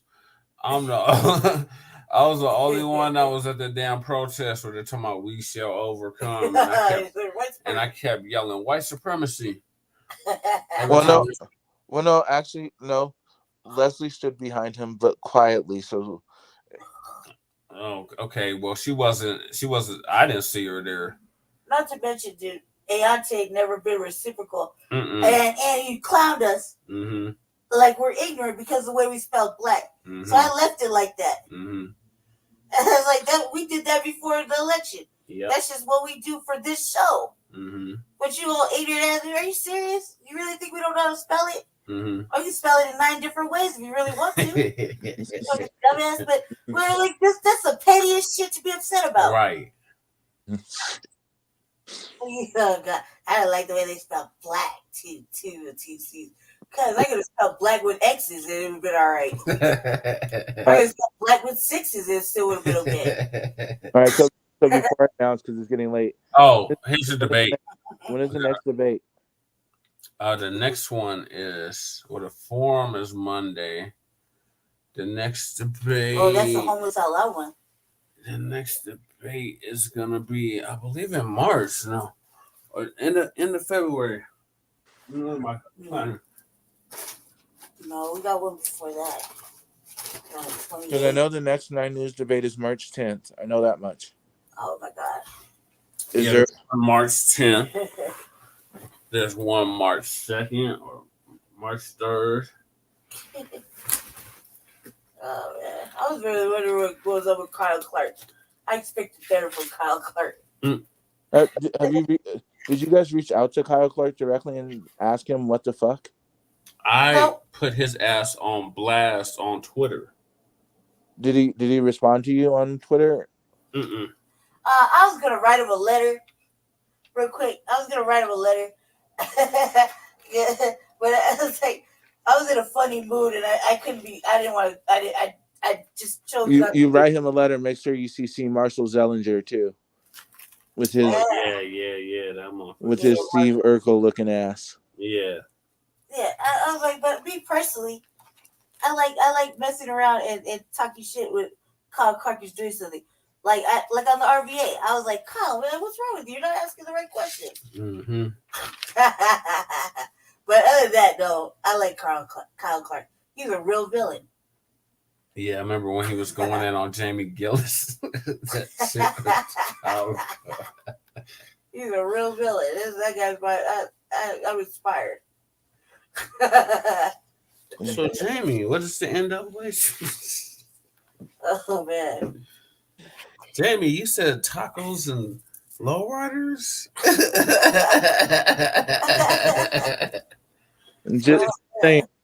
Just saying, only a white woman in the last election could hijack a Latino woman's campaign. Yeah, get away with it. Yeah. It's Crazy. just, again. And then to see all these mugs rally behind her, Terrence. Who else? I like the story about where your dad are your teeth out. Oh my God! Oh, at that debate they had at South High School, yeah, and everybody thought he got arrested. Oh, that was my train of thought. So, my other question. So, Terrence and Mike Johnson are friends, but Mike Johnson decided to jump into race and run. So, my thing is, because I've had a lot of people out here in Aurora be like, "We've heard you speak. Why don't you run?" And my mantra is, "I won't run against friends." So, I'm curious why Mike Johnson jumped into race. Does he not trust Terrence to run the city? Yeah. You have to be a fool to trust that fool to run any damn Keep thing. in mind, somebody put half of these people up. Yeah, Jeff put at least half of these people up. That's a conspiracy theory, but I wouldn't put it past them because it's either that or you're really psychic.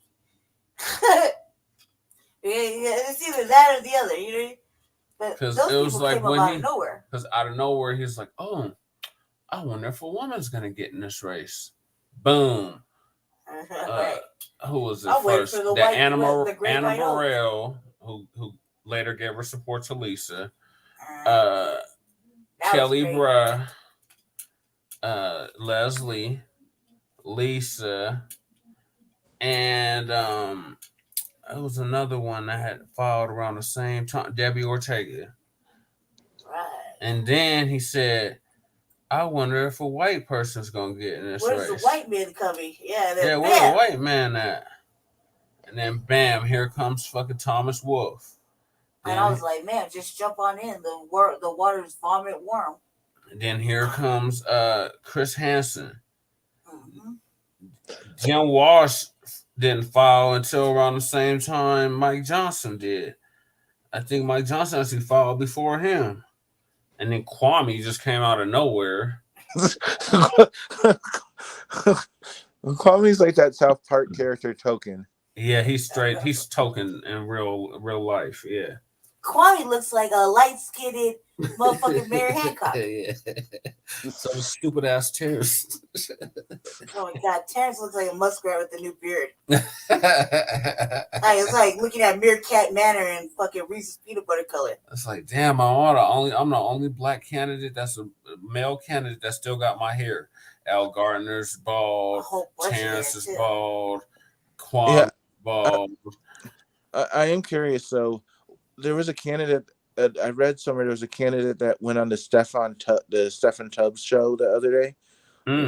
What in your freaking right mind are you doing on that racist piece of?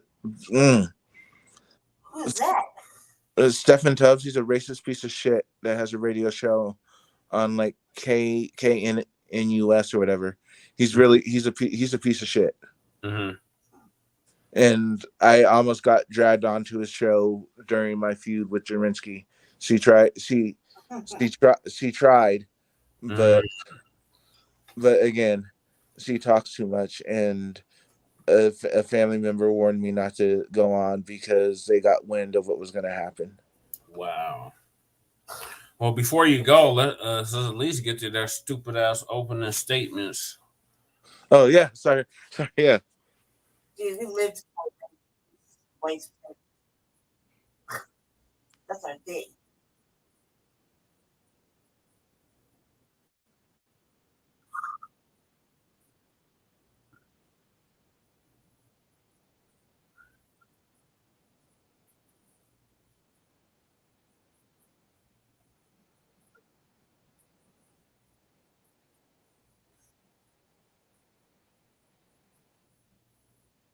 Oh, there's no sound on it. There's no sound. Just a caption. What is this? Yeah, we must have lost. Shabaka, you still with us? He must have fell asleep. Shabaka, wake up! Yeah, Let him out. yeah, what's going on? Yeah, what's going on? Oh, hey, what's 2 more minutes, close the speakers, you go to bed. Right, okay. Oh, damn, it's Right. already. Damn, I didn't realize it was that late. Okay. Yep. Right. Okay, so I'm gonna shut it down and give y'all a call tomorrow. All right, thanks, Tyre. Okay, Shabaka, thank you for joining us. Yeah, thank you for having me. Yeah, okay. Mm-hmm.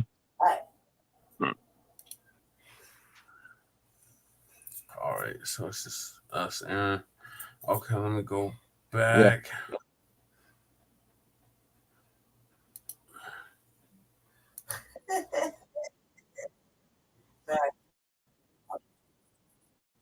Can you hear it or no? I can hear it. No, I'm asking him if he can hear it. Yeah, I can hear it. Okay.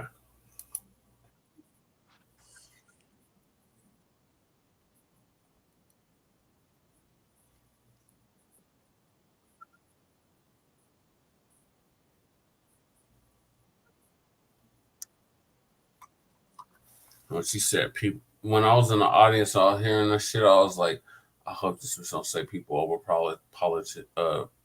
people over profit, because that's my shit. I was like, and she said people over politics. I was like, oh my god, she's like skirting the line.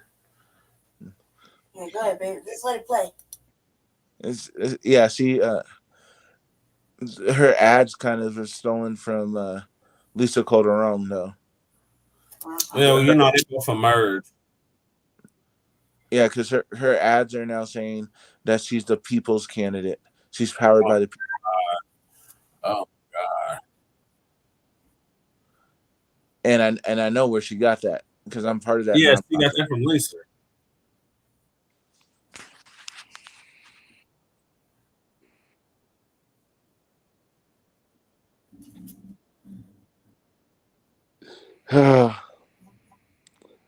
It's funny when you bring that up because that motherfucker had the audacity to bring up some stealing ideas.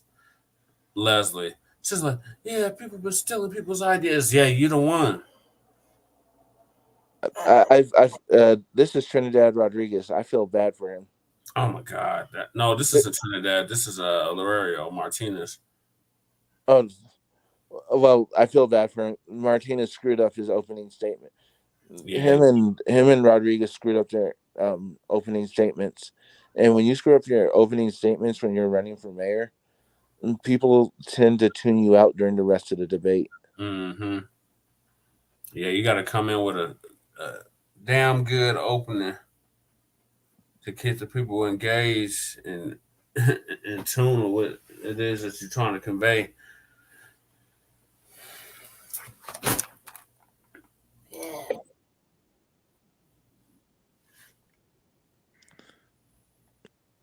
Yeah, he got nervous. Yeah, he might have had the jitters. Yeah.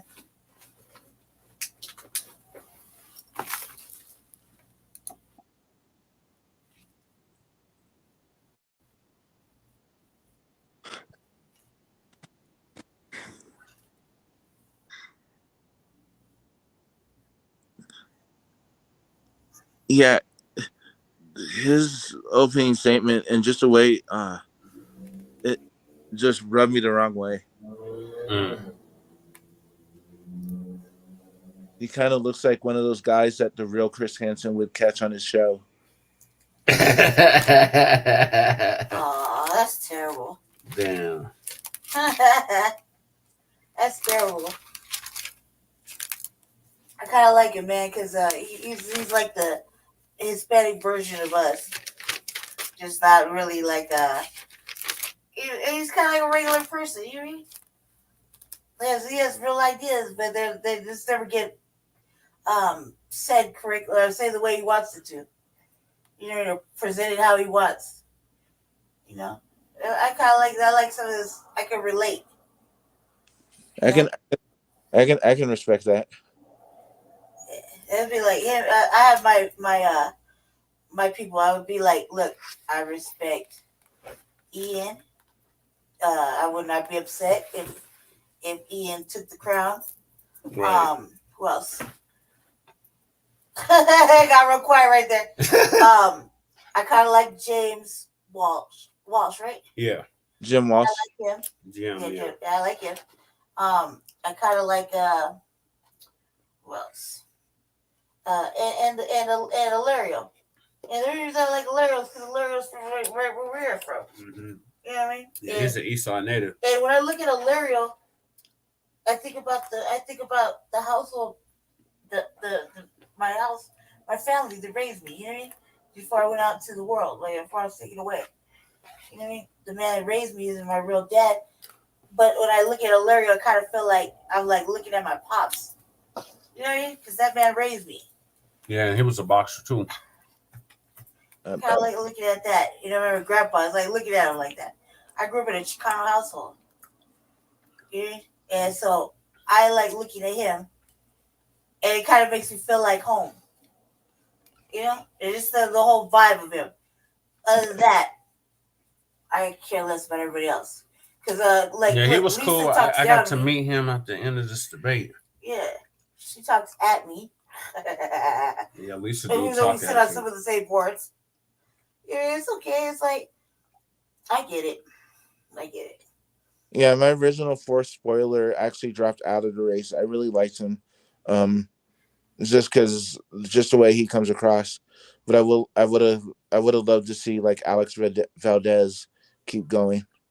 Mm. Oh yeah, he did drop out. Yeah, he did drop out right before the deadline. Why do you think he did that? Because he knew he wasn't going to make it. That and the news did a shady ass story on his solar company. Oh, that's what it that was. wasn't right. Yeah. Okay. So you didn't want to defeat it. Yeah, he dropped out as soon as that story broke. Oh, that's terrible. Okay, sorry about that. Okay. Well, thanks for shedding light on that, because I was wondering what happened with that. I was like, oh, it just dropped down. Yeah. That's terrible. Yeah. Again, being involved, I know, learned a lot of stuff. Like you'll be in a room and people say stuff and they don't realize you're in that room. Oh my God, yeah. This motherfucker Thomas Wolfe. Oh God. Yeah, that happens. I just run with that. I myself personally try not to listen to stuff. The first time I met him was at the that event that what's her face put on DA Beth McCann for Cross Disability Coalition or something. And he was so eager to meet me. I was like, hi, Thomas Wolfe. Yeah, oh, you're Jesse Parrish. Oh, I've heard so much about you. Blah, blah, blah, blah, blah. And as this election draws on, or selection, I just grown to hate that dude. Like, the shit that come out his mouth is just like, if you're not a white supremacist, you're definitely a suspected white supremacist. Because the shit that just saying is they, them people, those people, all that type of shit. His platform is solely to keep the encampment, the enforce the camping ban. And actually, speaking of that, so I was actually walking to the light rail today, and usually during, I posted on my Facebook because it's strange, but they never announce sweeps. They never tell you when they're going to do the sweeps. So no, the only way you know is if you're in the loop, and we're in the loop, and we get the emails every week. We get the emails where there's going to be a sweep at. However, well, no, They posted a notice actually about the next sweeps. In fact, I've got the picture. Hold on, because I can enlarge it. Hold on. They posted a notice that they are sweeping on Thursday, February 23rd. Mm-hmm. Yeah, that's on That's our shit, huh? No, the 23rd. Is it on? It's in east. It's on the east side, right? By the Triangle. 22nd The Street. 23rd. That's a Monday. They usually do sweeps on Tuesday and Wednesday. They're sweeping 22nd and Champa, and then Broadway. Wait a minute. We did get that. They did get that. They just sent that this past week. You said the 23rd. Well, that's a Wednesday. No, that's a Thursday. Yeah, they're usually on Tuesdays and Thursdays. That's this upcoming Thursday. But they literally posted it to a street poll. I've never seen that was set. That was punk ass the set team that did that shit. That's because they've been catching heat for not letting our people know that they're gonna sweep them. There's a class action lawsuit against the city and county of Denver for that shit. They're supposed to give 48-hour notice to camps of less than 10, and they're supposed to give 7 days notice to camps of more than 10. And that came straight out of the Ray Lyle versus Denver lawsuit back in 2018. Yeah, 2018. Well, I've never seen them post anything to a light pole. So when I saw that, I was like, that's screwed up. Yeah, because they're supposed to attach them to either the tents or in the vicinity of the tents. So were there tents in the vicinity of that light pole? No, I looked. So it's a distraction, diversion or something. Yeah. That's weird because I don't even see the actual sweep schedule for the next coming week. There's another sweep. Yeah, there's another sweep schedule. I got the email. Was it yesterday or the day before yesterday now? So it's basically generally encompassed by 22nd Street to the northeast, North Broadway to the east, Champa to the southeast, 20th Street to the southwest, and Blake Street to the northwest. Yeah, that's the one I got. Yeah. Yeah. And that came a couple days ago, right? Yeah, Yeah, because it's already Sunday. They posted it today outside of my job. On Saturday? Wow. And putting in that extra overtime. Yeah. And there was no tents around? No. So there's usually tents across the street. But I watched as they swept them the other day. I was getting to work, and they swept them at like 8 a.m. Oh, the one on 9th? No, off of 20th. Oh, the one by the post office. Yep. Yeah, I did notice that whole camp was gone. Yep. Because there was a nice camp over there off of 20th and Stout. Yeah, and I'm pretty sure it just moved to the YMCA though, because that's usually what they do. Mm-hmm. Move over to the YMCA off of what 17th or whatever. Yep, 17th and Lincoln. So yeah. Or 16th and Lincoln. Yeah, because between 16th and 17th. Yep, that sounds about right. Oh my God. And then they just swept the camp off of off of Colfax and Broadway. They've been sweeping the camps like consecutively. Oh yeah, that's probably a permanent sweet spot. Mhm. They got permanent sweet spots throughout downtown where they just can come in and sweep whenever they feel like it. No notice, no nothing. The same shit they was doing before the Ray Lyle versus Denver lawsuit. Because when I was with Denver Homicide Loud, we used to catch them all kinds of acts of violating the lawsuit. Even before that, like we would get a call out the blue, and this is back when Lisa was still working with Candy, and we would have to call Lisa up, like, "Hey, Lisa, we need you to get down here. There's a sweep going on." They didn't give the people no notice, no nothing. They just coming. Sweep's going on right now. I'm recording it right now. Mm. Mm. Mm. Mm. I saw some of those sweeps. You guys did a good job. There are people recording those sweeps, and I saw some of those sweeps that Lisa would show up at and all that. Yeah, we were the reason why she would show up. Because we'd be like, "Hey, Lisa, we need you to get down here." We hit Liz up. We hit Candy up. We send Lisa. Lisa come. She stay like not too long. And then she'll tray up. I'm like, I'm going. I'll let Candy know.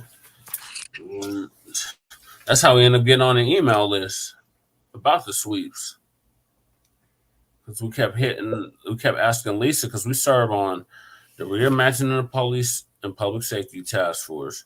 We serve on the reentry, and we serve on the community, what is that, public safety task force.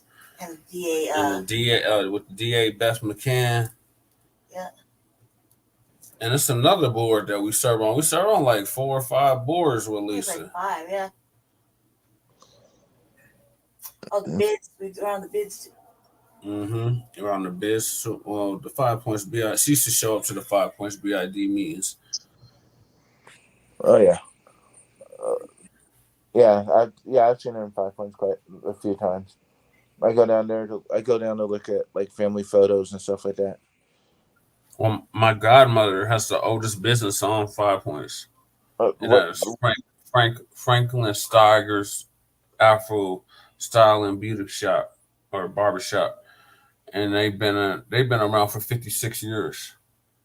I'm gonna have to stop. I'm gonna have to stop by there sometime, because I go and look at the mural of my grandfather on the Deep Rock Water. Oh, that's your grandfather? And it's Tuskegee Airman. Yeah. Oh, word. Okay. That's right around the corner. Yeah. Yep. Yep. Oh, if I told you my family history, I couldn't get away from activism or working out here if I told you my family history. All right. Well, before we let you go, because it's getting late. Yeah.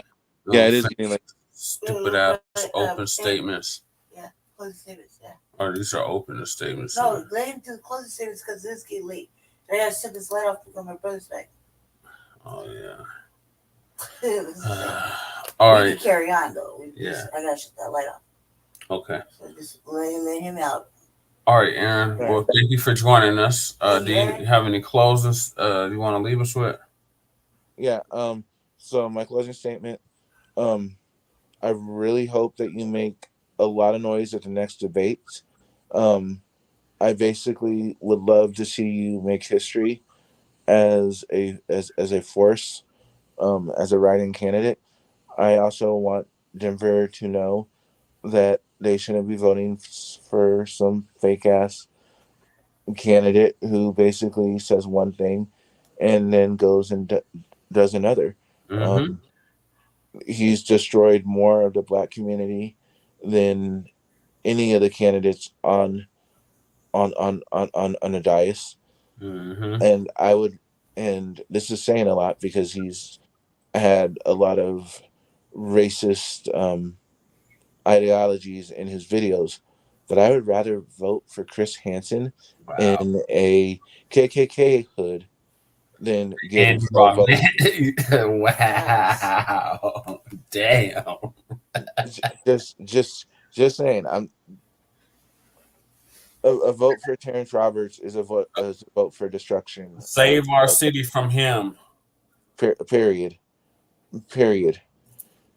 Like if your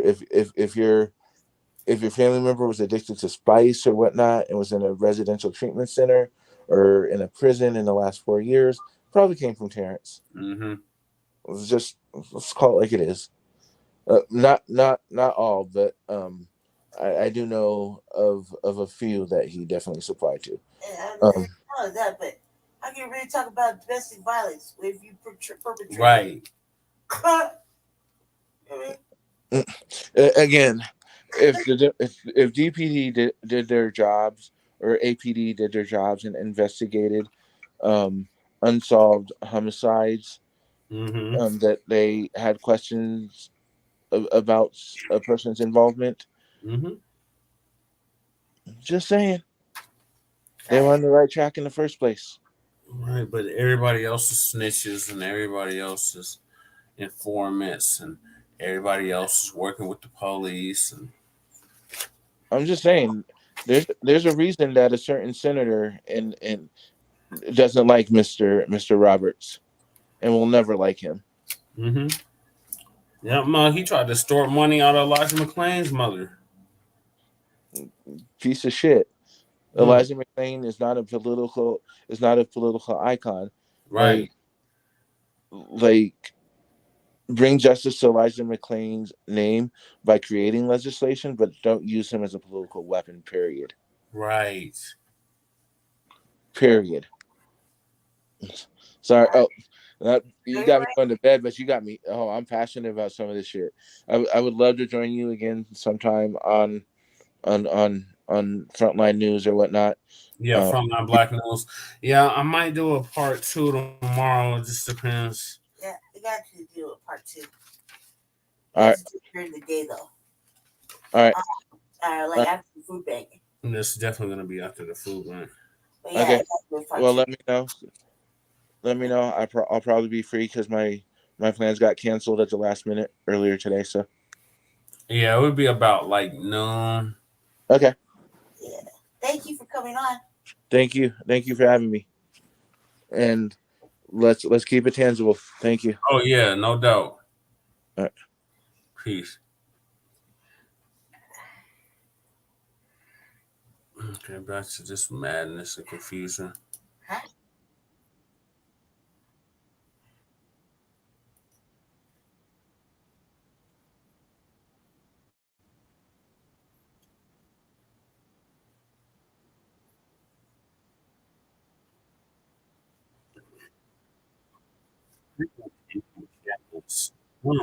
Motherfucker. So.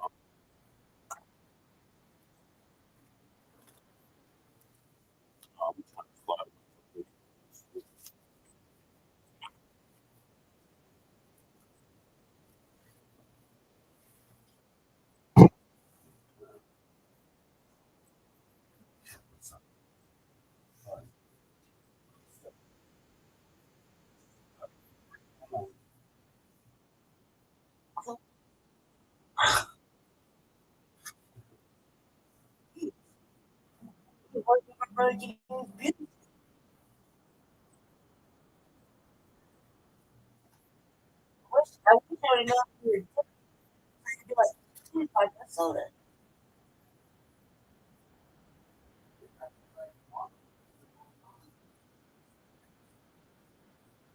Forgot about me.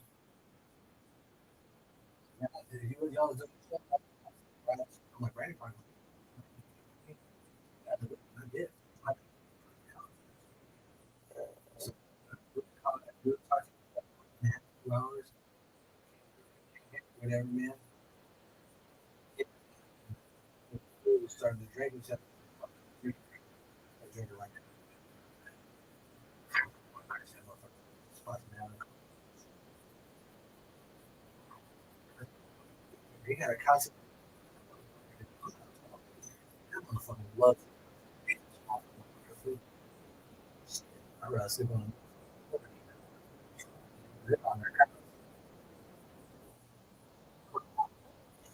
no, you know, CDs are so you know, like you're sitting here like bouncing, and somebody's sitting right here. That's it. That's not a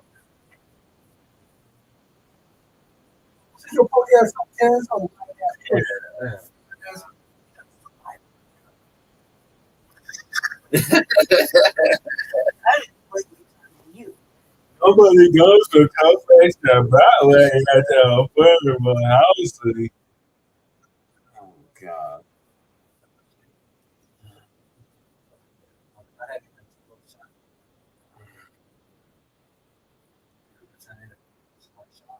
And how many people did you shoot, Terrence? Brother, hey, babe, just keep it quiet so we can get angry. Should I play this open?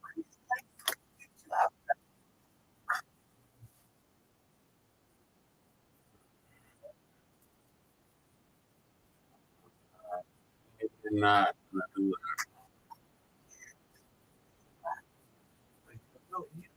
it. Ain't none of y'all gonna defund the police and reallocate the funds to other shit. Stop this every 2 seconds.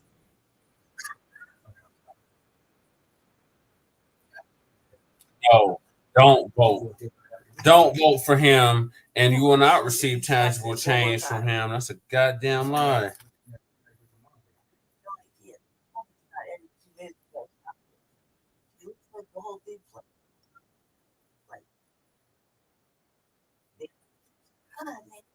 The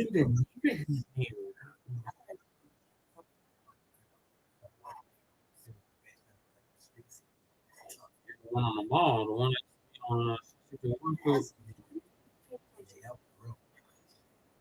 That's the same one we used to protest every. What was that? Every what day was that? Let's have our little moment.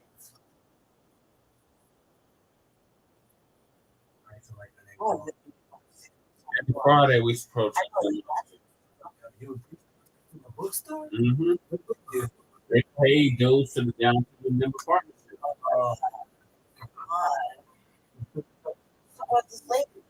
Before he was even the owner, paying dues to the downtown member partnership. Yeah.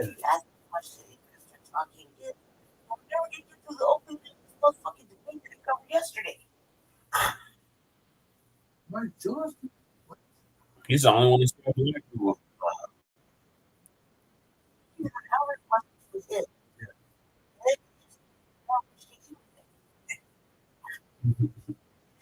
This is the opening. This is the holding. Look at them. Look at stars. Like I already covered it. I'm like that. They're on the set. For shit. I really did. I was watching so much shit like that.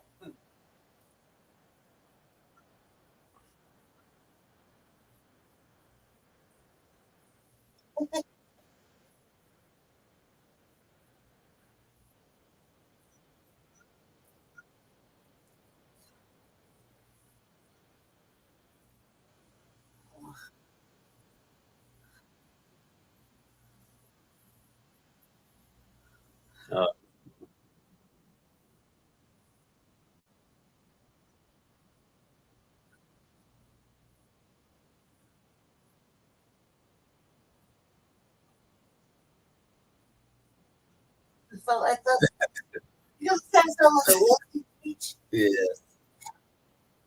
I feel like every speech. Yeah. Mm-hmm. Y'all feeling frustrated. What's this? Oh, what?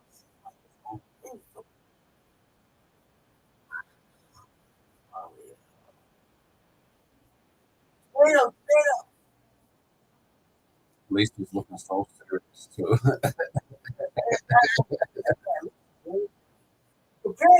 The beast fighter. Right.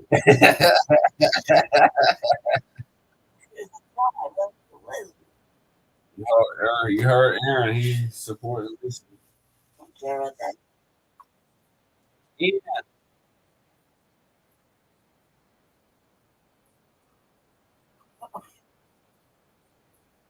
Yeah. We all for it. I told him in the audience. Yeah, you can recommend.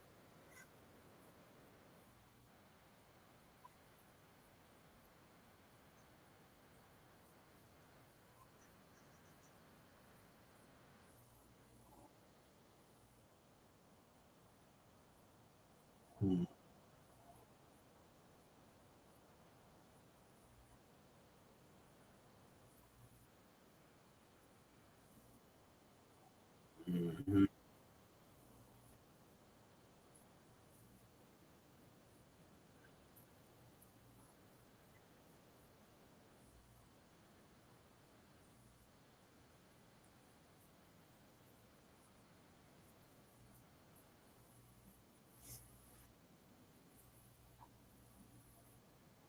Oh my god. And I can't stand up against Chris Hansen.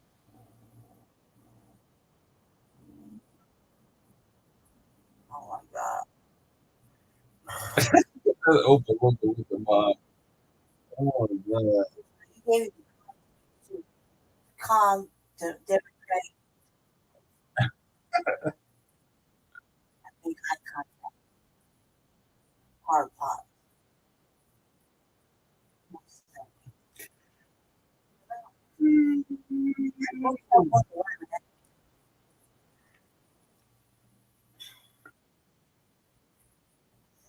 Oh my gosh.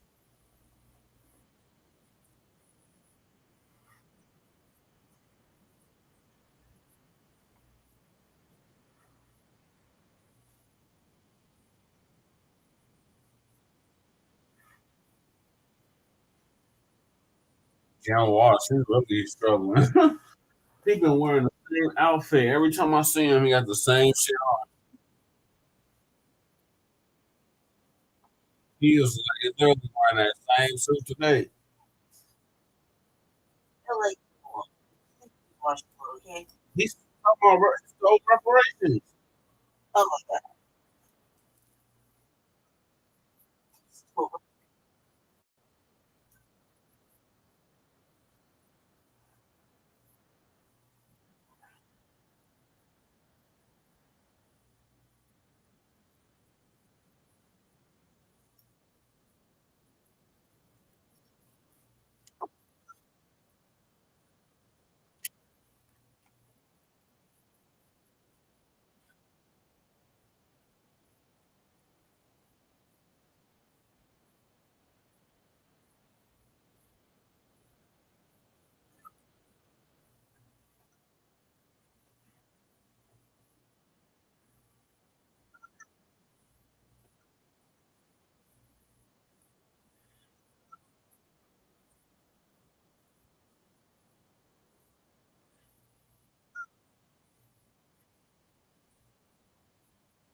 It's just gonna be more of the same, Ortega. You've had 35 years to do all this shit you talking about.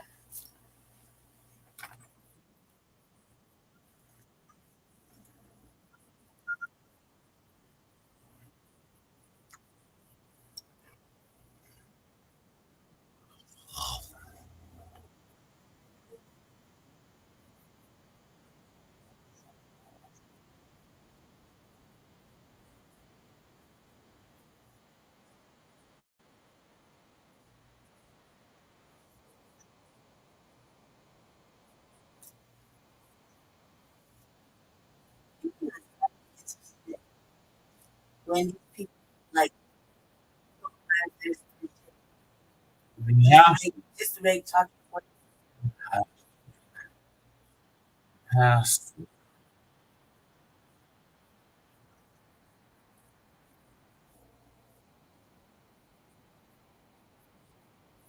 Yeah,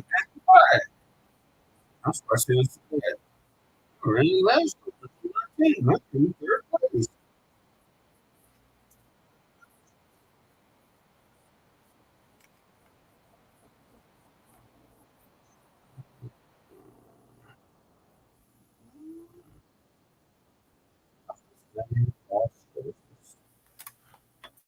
Wow.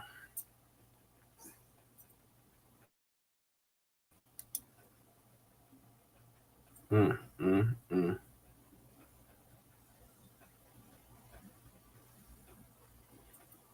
That's Lady J. I'm ready to go to bed.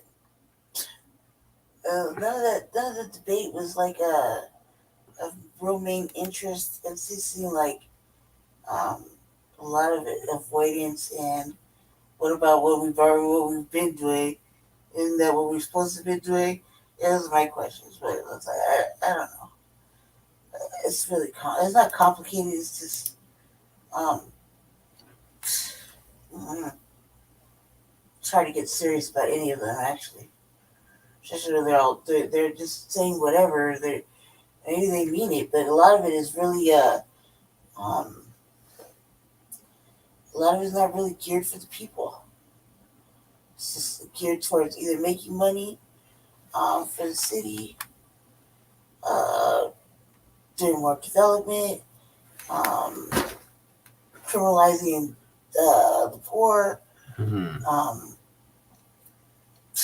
all kinds of stuff. It's a whole bunch of just nothing really. I feel like I don't feel sustained. I feel like I learned anything. Like nothing really made me go and want to do some research. You know? Yeah. Right. Like nothing they said was like, maybe that's a good idea. Let me look that up. No, I was like, man. First of all, I already think that half these people don't got their own brain. Mm-hmm. If you got to go around stealing talking points and ideas, it's like I can't. Like, how can you think of anything creative by yourself Right. to do for the people if you got to go around stealing it? Mm-hmm. Yeah, and then act like you did steal it, and you won't even pay the cost for it. Like it's stupid. It's stupid. It really is. It's definitely politics. Yeah. It's definitely a big ass game. That they refuse to allow me to participate in. That's not that bad. Anything. It's not really. It's not that bad. Seems bad, but we're already at the end. It's like, oh well. You know, it's like you can't keep leading them to the righteousness. You tell them that, hey, look, this is what we're gonna do. This is what you asked for, and then you don't want it. Yeah. And then you're gonna be mad about it in like next year when you're like, so and so, mayor, so and so didn't keep his word or her word. I'm actually And homeless. Team Paris gonna be there if we're not already there. Say we told you so. Everybody's laughing. Or actually, you're laughing. Oh, yeah, everybody's like, what are you telling us for? What are you telling us for? Hey, man, we're still putting in the work. That's okay. We'll just wait our time and try again. This time, though, won't even be like that. Like, the next time, it'll be like, all right, I've seen how it's going to be played out. All right. Oh, Bring it. Kirkness. So yeah. Anyway, join us tomorrow, I guess, or whatever for round 2. Yeah, give us your closer. That's it. That's what I gotta say. Round 2, Front Line Blacc News tomorrow, where we tackle the rest of our topics. And yeah, Yeah, so we weren't able to get to the rest of our 3 more topics. The Mallory case out of El Paso County. We got a protest Friday in the state capitol. Unfortunately, we weren't able to make it, but we did see the highlights. Yeah. And Unhoused Neighbor News and Unhoused Neighbor Sweep. So make sure y'all tune in to part 2 of season 2, episode 46 of the Front Line Blacc News. Later on today, since it's Sunday now. Please support the campaign. Kind of really need a little help right now. So if you can, please donate to the campaign. Please. And thank you.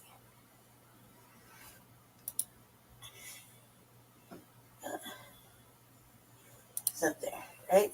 Yeah. Yeah. See you tomorrow. Stay black, stay dangerous. Yeah, so thank y'all for tuning in to season 2, episode 46 of the Frontline Blacc News. We'll be back later on today with part 2, basically leaving off where we left off. So make sure y'all stay tuned for that. In the meantime, make sure you check us out on YouTube and Facebook. Make sure you like and subscribe to our YouTube and Facebook pages. Frontline Blacc News, The Revolutionary Agenda, and Shabaka's Black Experience Enhanced on Blog Talk Radio. And please try to support the campaign Right now. Right. Really needed that little extra help towards the end. Thank you. Stay black, stay dangerous. Yeah, so peace, love, light, reparations, and separations. Without understanding, thanks you for watching. Peace, love, light, reparations, black empowerment, and separations. Reparations and separations. We'll see you later on. Peace.